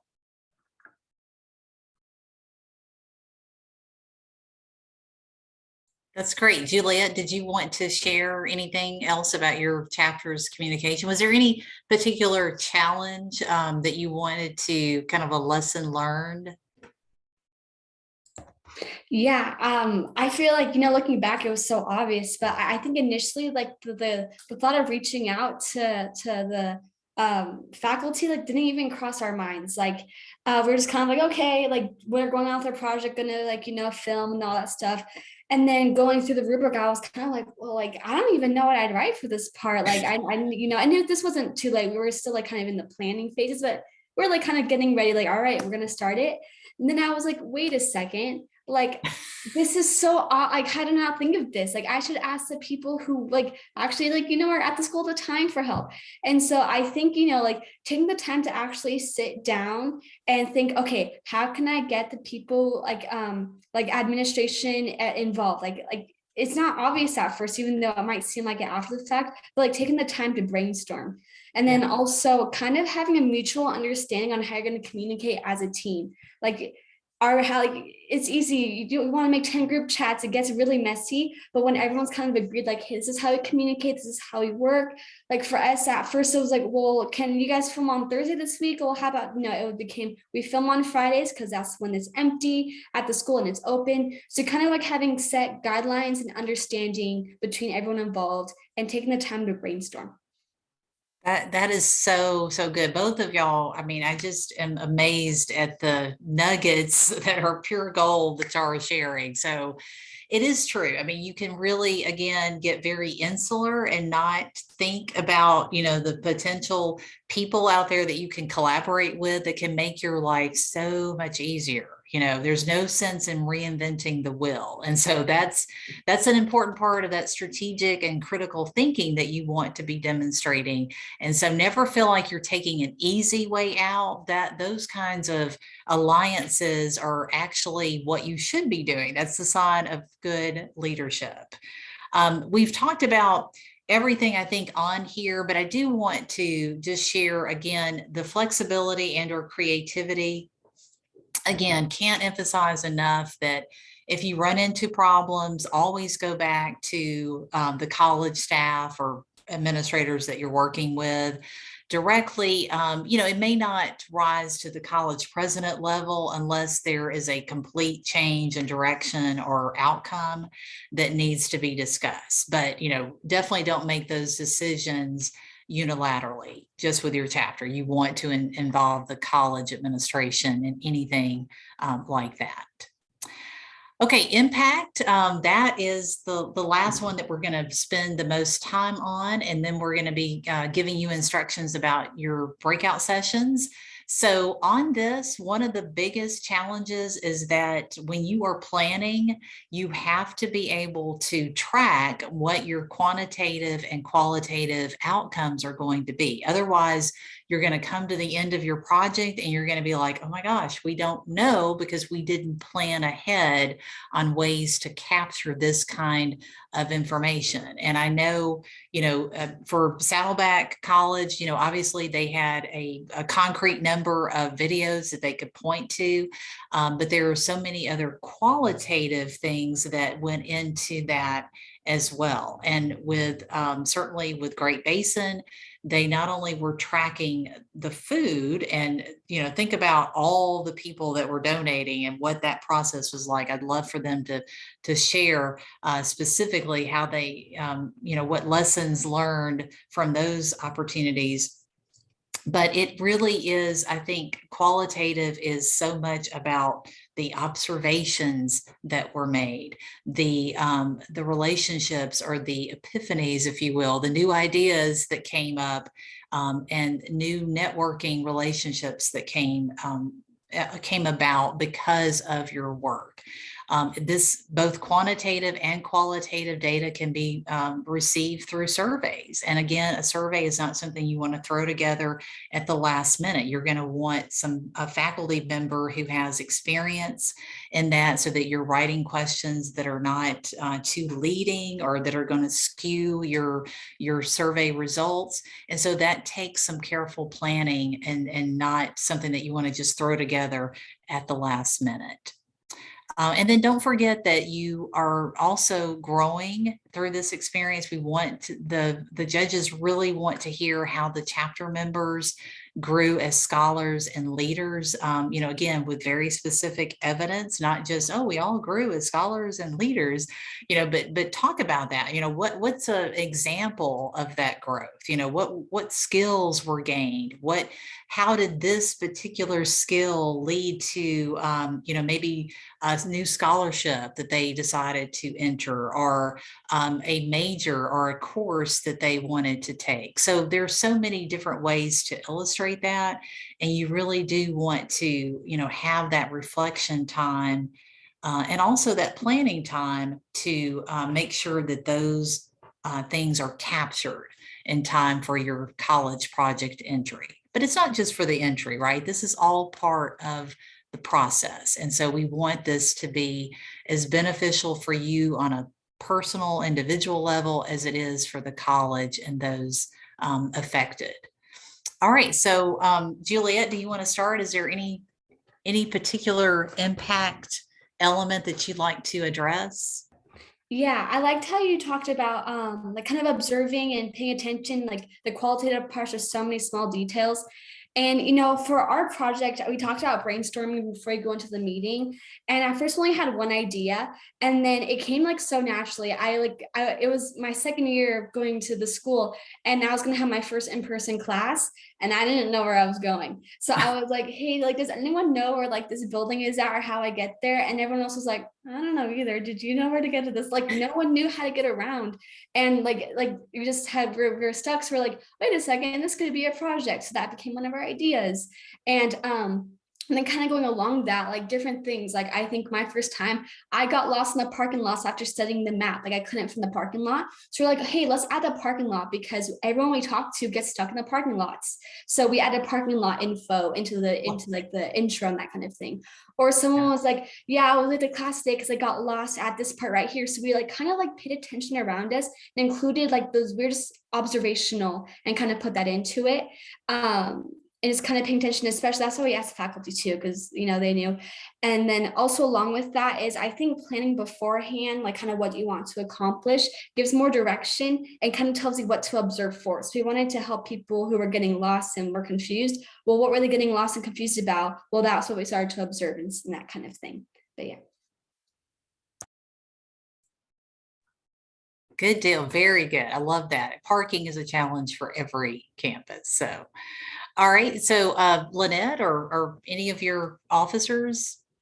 I know Madison had to leave. Madison had to go to work, unfortunately, yeah. But I believe that we have to really look at how it affects whatever our projects are, how it affects individuals and groups of people personally. And so when we wrote the paper, the students vacillated back and forth on whether or not they should include personal quotes from the recipient, from those who organized the event and from those who received the donations. And they decided that was very powerful.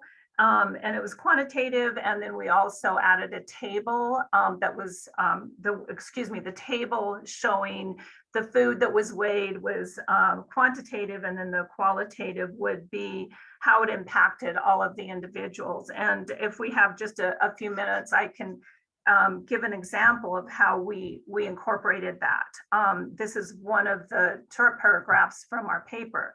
Even further beyond New York, Ghana also joined the event. Chapter Secretary Bridget Marfo Boma overcame the 7,100 miles and 8 time zones that separated her from Elko, Nevada, by providing meals for homeless families in her community. Alongside her mother, Ms. Boma, and other friends and family, they personally prepared and served enough meals to feed approximately 135 children and nursing mothers living on the streets.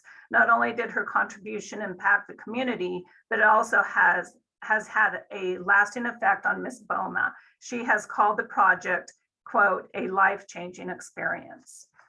And so I think those were powerful. I don't know if that's prevalent in all college papers, but we felt that they were important for this particular college project paper.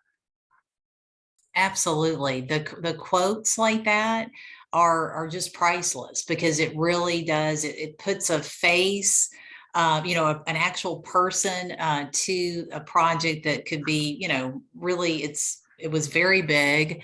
And, we, of course, can imagine that people were positively impacted, but to hear the words from someone that it was beyond just a one-time impact, it really did affect them beyond that. And so I think quotes are great. You can, again, you've got to plan ahead to get that kind of quote, and it can be just in emails that you're using with communicating with fellow collaborators. You can ask collaborators to also gather that type of information depending on what the project is. If you are like with the videos for Saddleback being on YouTube, sometimes there will be comments made on the YouTube page that you can include. So there are various ways to get that both quantitative and qualitative data. And when you're getting ready, not only on the planning part, but even for the brainstorming part before you start writing, make sure you're asking others about, just put it out there as an open-ended question, because they may come back with some data and some observations that you hadn't even considered. And so that's really important to getting some very vivid detail for your entries. And it's going to make you feel so much better. That reflection part and the writing up of it is not just to compete for an award, but it's also to really close the loop on the project and give you some personal stories that you can share on scholarship applications, or on maybe if you're moving on to a university, or if you're trying to get a job, really being able to show impact. That's so important on a resume. They always tell you to quantify your accomplishments. And this is just one example of how to do that. Instead of just saying that you chaired a promotional committee, really talk about in numbers what that meant. And it really just it just hits a totally different way when you're able to give that kind of detail. So kudos again for both of our chapters, because they did a great job with that. Okay, we are at 12:15, so we want to give you instructions. I'm going to skip over a couple things that will help you with your breakout groups. And I know that, we've shared this PowerPoint, and it might be that we need a couple minutes. I can go back to the slide that has the different steps. Miriam, if I don't, again, I'm going to share this PowerPoint with you. We don't want you to get too hung up on, everything has to be super perfect, because you're not going to have a ton of time here. It may be that everyone also needs a quick break before they come back, or before they start the discussion. So we understand that too. So maybe we do like maybe 22, 23 minutes and give everyone a chance for those kind of a biological break, as I had a professor say. So the idea for your breakout session is that you want to be in your group, your small group, talking about what a mock project would be and just going through the steps as best you can. Again, this is, you're not being graded, but just talking it through. And we want a spokesperson to be able to share very quickly, just a 1-minute recap of what the project focus was and any of your ideas for, who you would collaborate with, or what type of leadership development activities would you do? Based on what that project focus is, what are some areas that you would really need to be familiar with? Are you going to have to make a lot of public speaking presentations? So you would want to maybe reach out to the communications faculty and ask for some tips. Whatever, if there's some research involved and maybe you're working on a student success initiative and maybe creating a project that's going to increase the number of student mentors or tutors, then you would be working very closely with the tutoring department or the tutoring center on campus. And so think about, some things that you would have to be knowledgeable about, or other ways, other groups that can help actually, recruit tutors and mentors for your project. So again, you're thinking through those elements of preparation, leadership development, the collaboration and communication, and then of course your impact. And again, we're not expecting this to be something that you would be writing a paper on in 20 minutes, but just to talk through that process. I think it's a great way to share ideas and even some challenges that you can already think of that you would just benefit from, hearing others' perspectives about those things. So does anybody have any questions before we get into? Put in the chat really quick. Is everybody clear on what we're talking about? You want to make sure, of course, that it's a college project that focuses on these 3 things, right? The relationship between the chapter and the college is strengthened. It's a joint project with the college, and it, of course, relates to the college mission or a specific strategic priority. Okay, it looks like I don't see any questions. So everybody looks like they're pretty clear. All right, good deal. So don't forget to appoint a person to serve as your spokesperson when we come back to the general session. So I will let Miriam, I think, is going to send us off to our breakouts.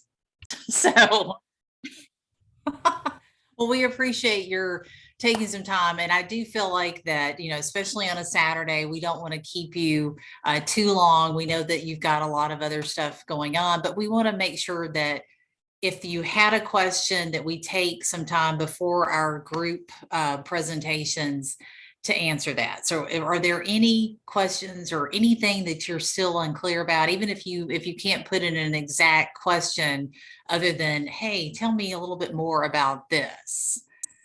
So I'll give you a moment to enter that in the chat.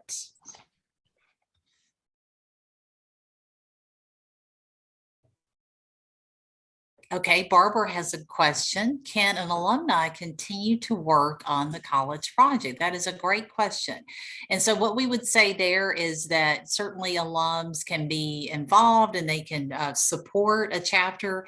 The main leadership roles, of course, would be fulfilled by active members of the chapter, meaning those that are currently enrolled at the two-year college, but alumni certainly can be there to support, to help educate, to answer questions, to provide resources or contacts.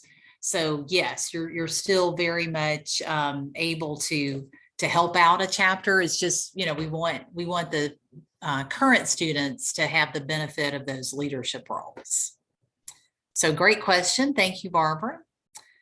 All right, anything else? Any area that was unclear with the rubrics? Christine asked, what does the STAR level deliver to a chapter? Okay, great question, Christine.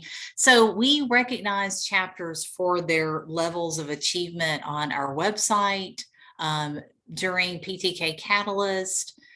We try to put that on their name badges. We also share that information with the college president so that they know we have like what we call progress reports for a chapter. And so we share that digitally so that they know where their chapter is in terms of engagement. We know that there are some chapters that the college expects them to be at a certain level in the 5-star plan. And that's why we have these kinds of events so that the chapters are prepared to complete the activities involved in the 5-star chapter plan. So it's really, again, it's an indication of how engaged you are in PTK at the various levels. Sarah asked, what is PTK Catalyst? Thank you. I'm so sorry. I'm saying PTK Catalyst. Annual convention, that is our big annual convention. So this is on the regional level of Phi Theta Kappa that we're having this event. So Nevada and California make up one of Phi Theta Kappa's regions. And then we bring everybody together for our annual convention, which is called PTK Catalyst. It was hybrid this past spring. We did in person in Denver, but we also had virtual attendees. Next year, we're going to be in Columbus, Ohio. And I'm sure we will have a virtual component as well. But we are, it's usually several thousand Phi Theta Kappa members from all over that we get together for general session speakers and educational forums and lots of fun and games with our marketplace. We had an esports tournament last time. And so we're always incorporating college fairs and career fairs and lots of professional development opportunities for members. So we hope you will join us next April. April 20th through the 22nd are the dates for the next PTK Catalyst. Okay, so we had many members contribute to College Project who were not officers. That's great, yes. And we really do want to emphasize that, Lynette, that any member, even if they are like, hey, I don't have time to be an officer, but they can be involved. You know, sometimes it's just asking them to do one thing and not overwhelm them with something, but they can still contribute. So don't hesitate. If you're trying to get members involved, ask them to do something very specific that's very, you know, not a big project, but that you can say, hey, can you bring this, or can you look up, or can you share a contact, or whatever. And that can get them more involved if they see that there are incremental ways for them to participate. All right, well, I think we're ready. We're going to dive into our group projects, and to keep us, I know we could spend a lot more time, and I do want to just, you know, make sure that we're mindful of everyone's schedule. So what I'm going to do is I'm going to have this timer, and I don't know if I really am not sure how the groups are organized. And so Christine and Miriam, I might need some help on exactly, you know, how do we just say, hey, who would like to go first and do it by that? Is that the best way? Okay. I think so. All right. Okay. Well, who would like to go first? I would. Okay. Okay, good. Oh, No, Colby, go ahead. is that you? Yeah, that was me. Okay. All right, Colby, I'm going to start the timer. Give me 1 second.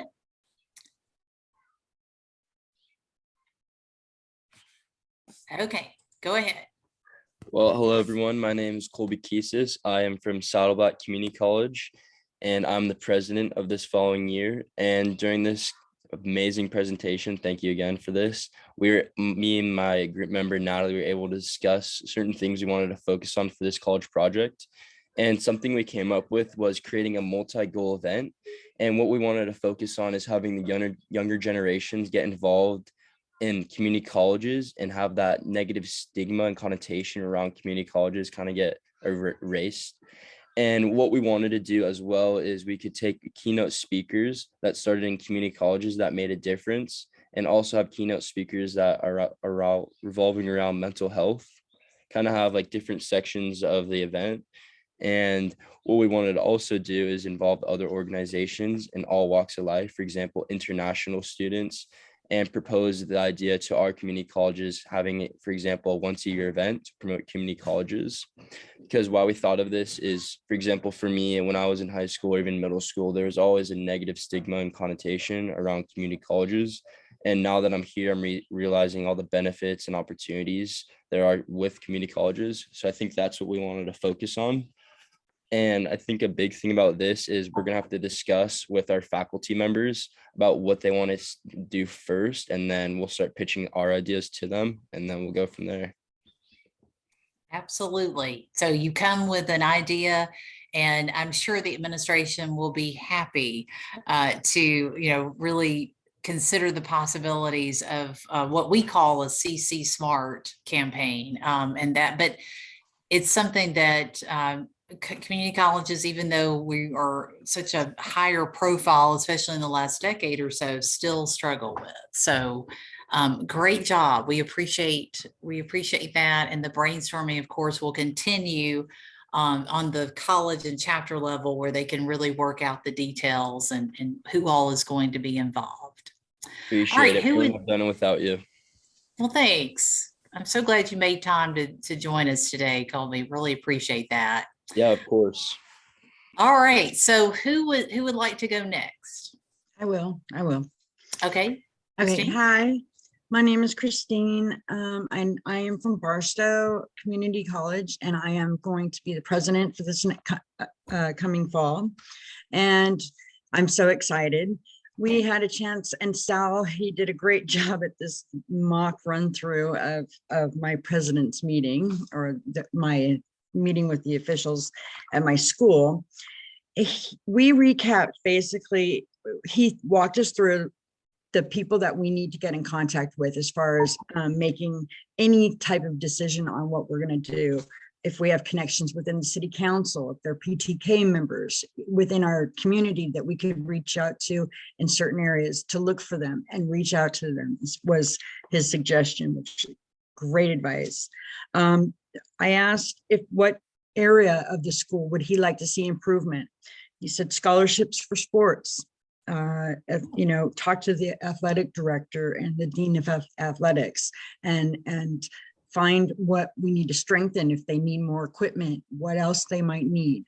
So he gave us that option to research those areas for support. He also stressed that he would really like to see more student involvement in the school, period, no matter what it was. But he did suggest, maybe more recruits to PTK. But student involvement was something that he really stressed on, that he would like to see more of. Okay. And he also said that, to reach out to our advisors. He gave us suggestions that our advisors should take these courses that are offered through PTK to help guide us through this process, which I thought was amazing. And overall, develop relationships. If we want to help the community, we need to develop relationships with our community. And so now we've got a building block, we've got a foundation to start with. So it was very helpful. Thank you. So I won't go in blindly now to this endeavor. Thank you so much, Sal. That is awesome. Sal, you're the man. I mean, it really is true that, those pointers can help you feel more confident about approaching the college administration and realizing that you're not doing this alone, right? You've got a support system around you. And so great job, Christine. Appreciate the good tips there, and good luck with the college project. All right. So who would like to go next? I'll go next. All right. Andy, was that you? Yes. Okay, perfect. Go ahead, Andy. My name is Andy Lopez. I am from Southwestern. My team was Barbara, Maria, and MJ. We decided we was going to go to the administration first, find out what they wanted. We looked up our mission statement, and we picked out of our mission statement, critical thinking and creating meaningful community characters and bond. So we decided to ask them first, see what ideas they had, but if they would have turned it to us, we came up with 3 ideas: connecting with foster homes and basically supplying them with clothes from age 5 to 1, or doing school supplies, or even starting a mentorship program, because most of these kids cannot see themselves going into college or pursuing their careers and stuff like that. So we wanted to start a mentorship program to make sure that these kids raise up and could think they could go into college. We were giving them 3 options to decide which one would have been the best one for us to choose and to build our community, but also to build WARE administration. Okay, all right. So were you talking about school supplies as well? We were talking about for foster children, supplying Yes. them with clothes or with school supplies or Gotcha. a mentorship program. Okay, We have 3 foster options. children. Yeah, I love that. And that's something that, can be an overlooked group. And so that's so important. There's so many people that really do age out of the foster care system, and then they don't really have that support system at all. So that's a great group to really target. So excellent job. That would be certainly the community college is a great place to be a welcoming community for them and for them to start their education, their higher education there. All right, good job, Andy. Thank you. Okay, so I think we have 4 more groups. So who's the next one? I'm happy to go. Okay. Do you want Sarah? I saw Cynthia, but I'm not seeing everyone else. So Go ahead, Cynthia. I'll go after you. Okay, so now I see Sarah. Okay, Cynthia and then Sarah. Thank you. I'm Cynthia Pilgrim with Napa Valley College, Beta Beta Sigma, currently the VP of Communications, new to the order, so this is all brand new. Our group, we didn't get the mock, get it fully developed, but we got to focus on the challenges and obstacles that come up during planning of the college project stuff.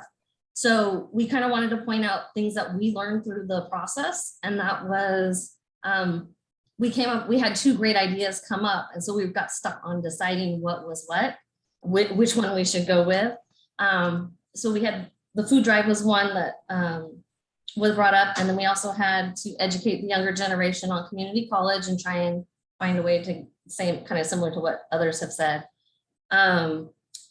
And what we found was we kind of got hung up on trying to decide which one, because we found that we didn't identify a college, and we started talking about different colleges and different areas. And in those different areas, we realized that some colleges, if we were looking at the food drive, they already have a food bank set up. And so that might not work for their college.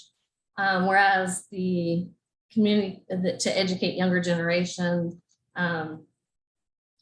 again, the college may have something already set up, and so it may not work for those specific colleges. So one of the obstacles and things we learned is to identify which college we were going to pick first when we're trying to plan the mock.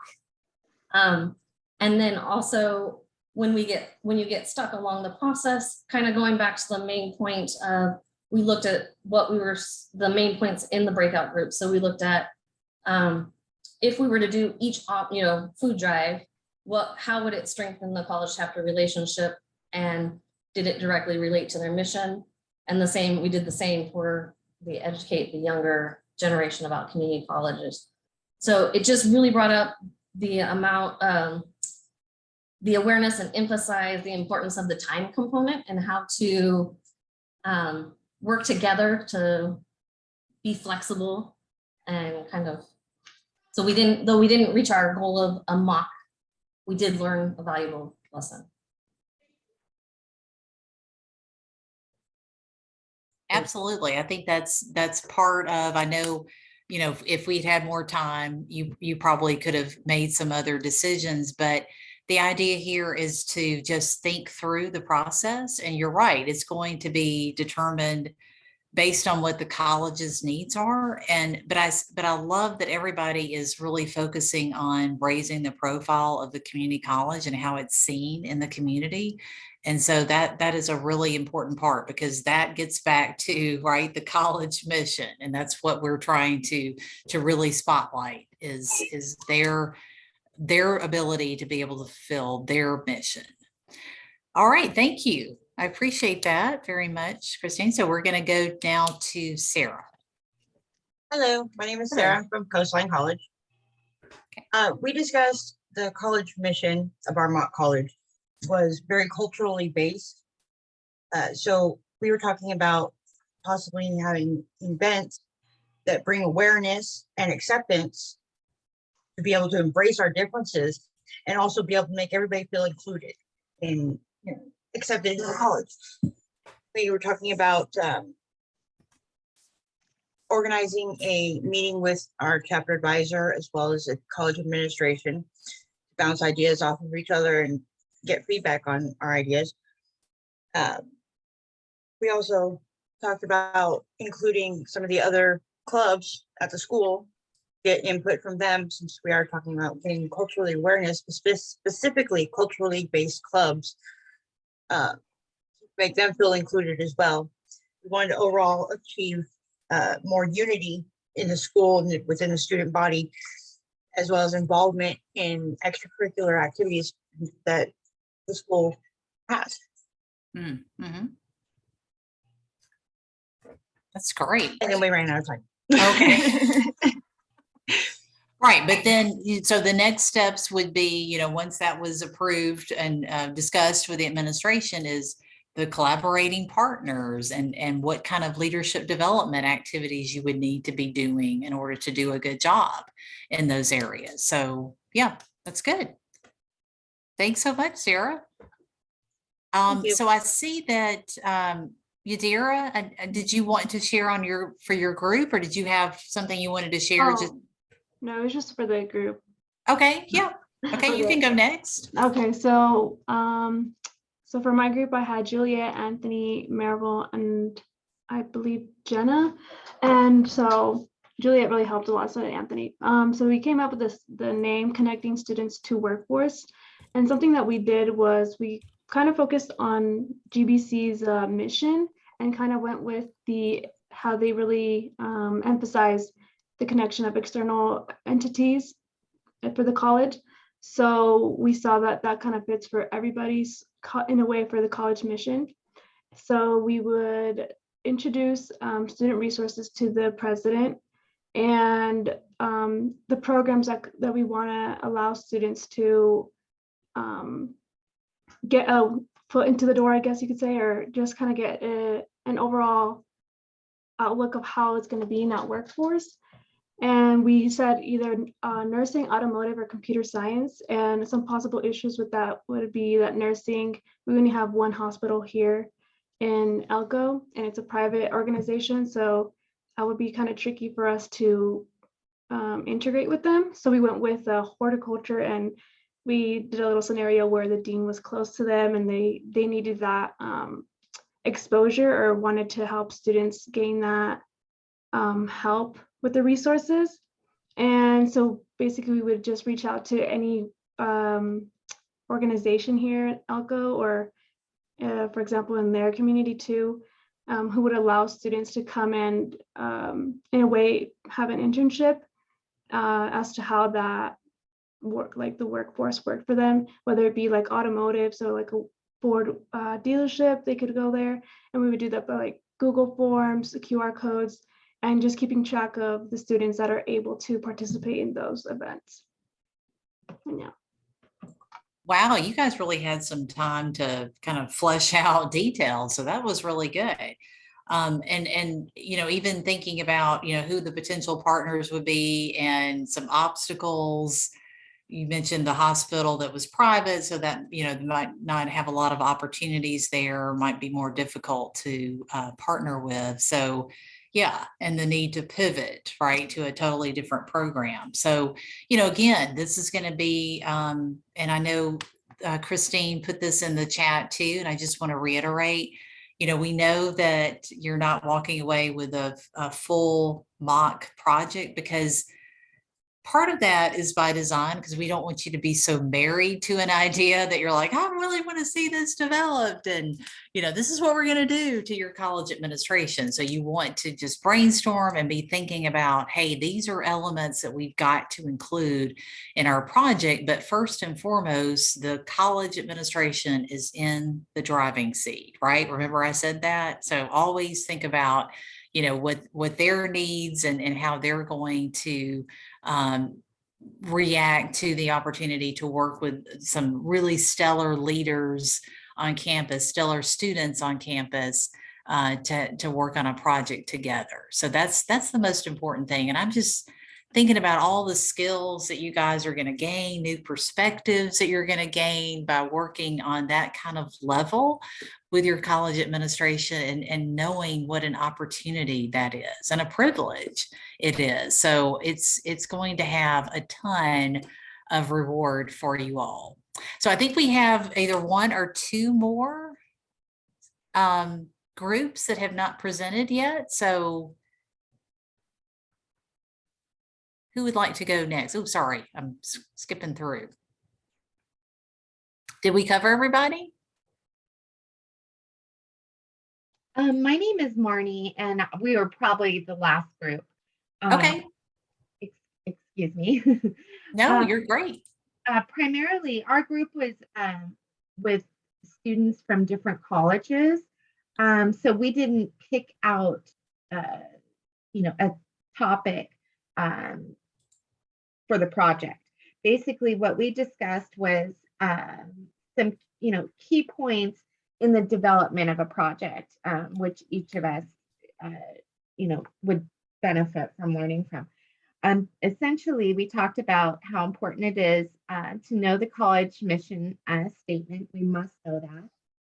We talked about how important it is to brainstorm with our chapter members and get different ideas from the members. We spoke about discussing what funds do we have available for a project, and do we need a fundraiser to raise more funds for this project? For example, if we were going to have a project about students in need of computers because of what's happened with COVID, how we could have a project about that and raise money for that to help the students. We also talked about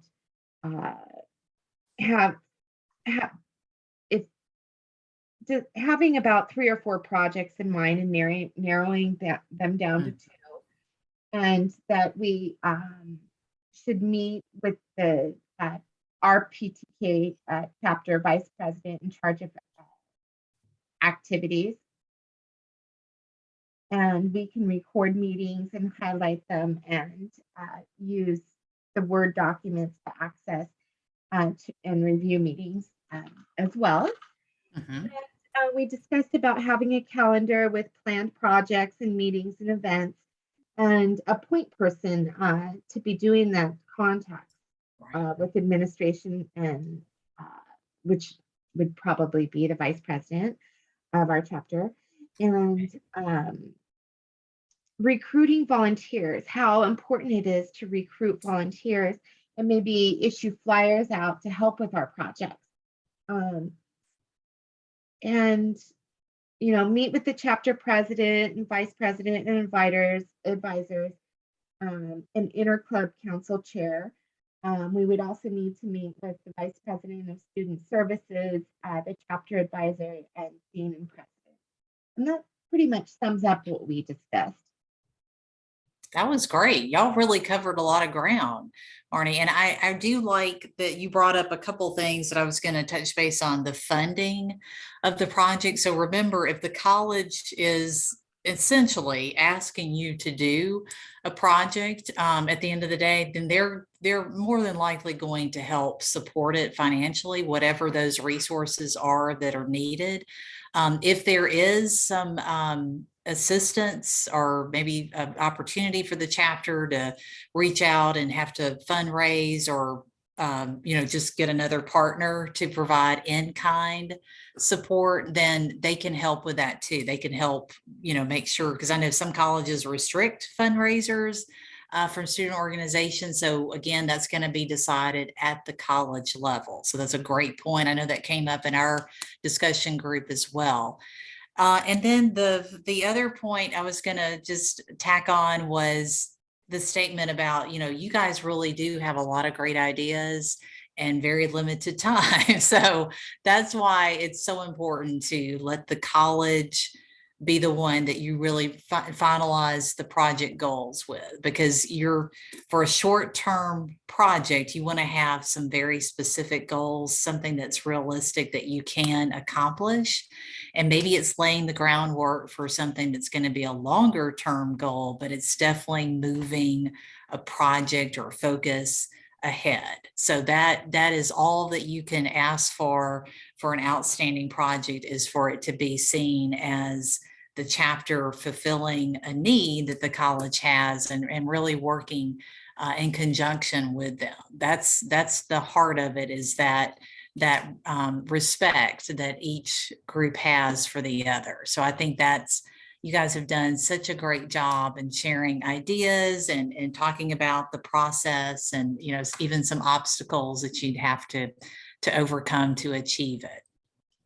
So I am truly just overwhelmed with not only our participants, but our co-presenters today, Lynette and her team from Great Basin College, and Alana, I know you were there in spirit. You were not able to because of being in a crowded, noisy place, but we so appreciated Juliet stepping up and sharing from Saddleback College and their fantastic project as well. So thank you all so much. And the reaction, if you don't mind helping me give a great reaction of a show of support or clapping hands to our great co-presenters today, because they really were fantastic. And they were so gracious to also share their contact information, I know, in the chat.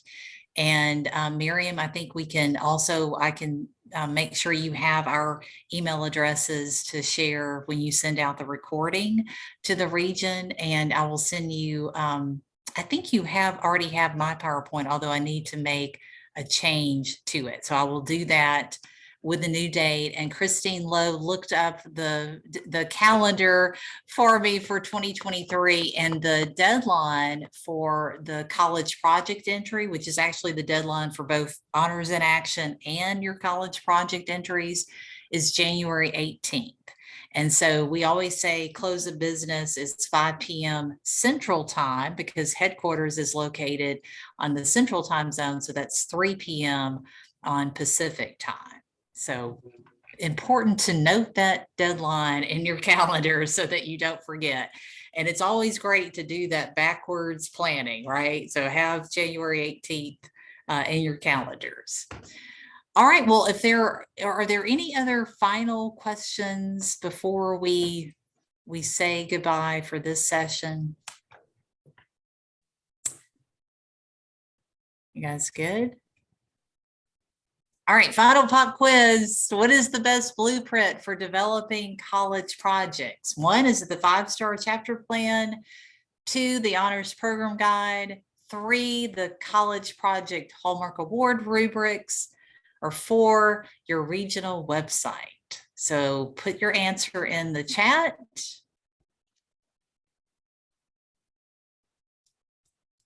Yes, indeed. Very, very good, guys. It is number 3, although I will say Nevada, California might have a link to the college project rubrics on their website. So that can be the right answer too. We do make a few tweaks. We have not made any major changes at all to our Hallmark Award entry questions and rubrics.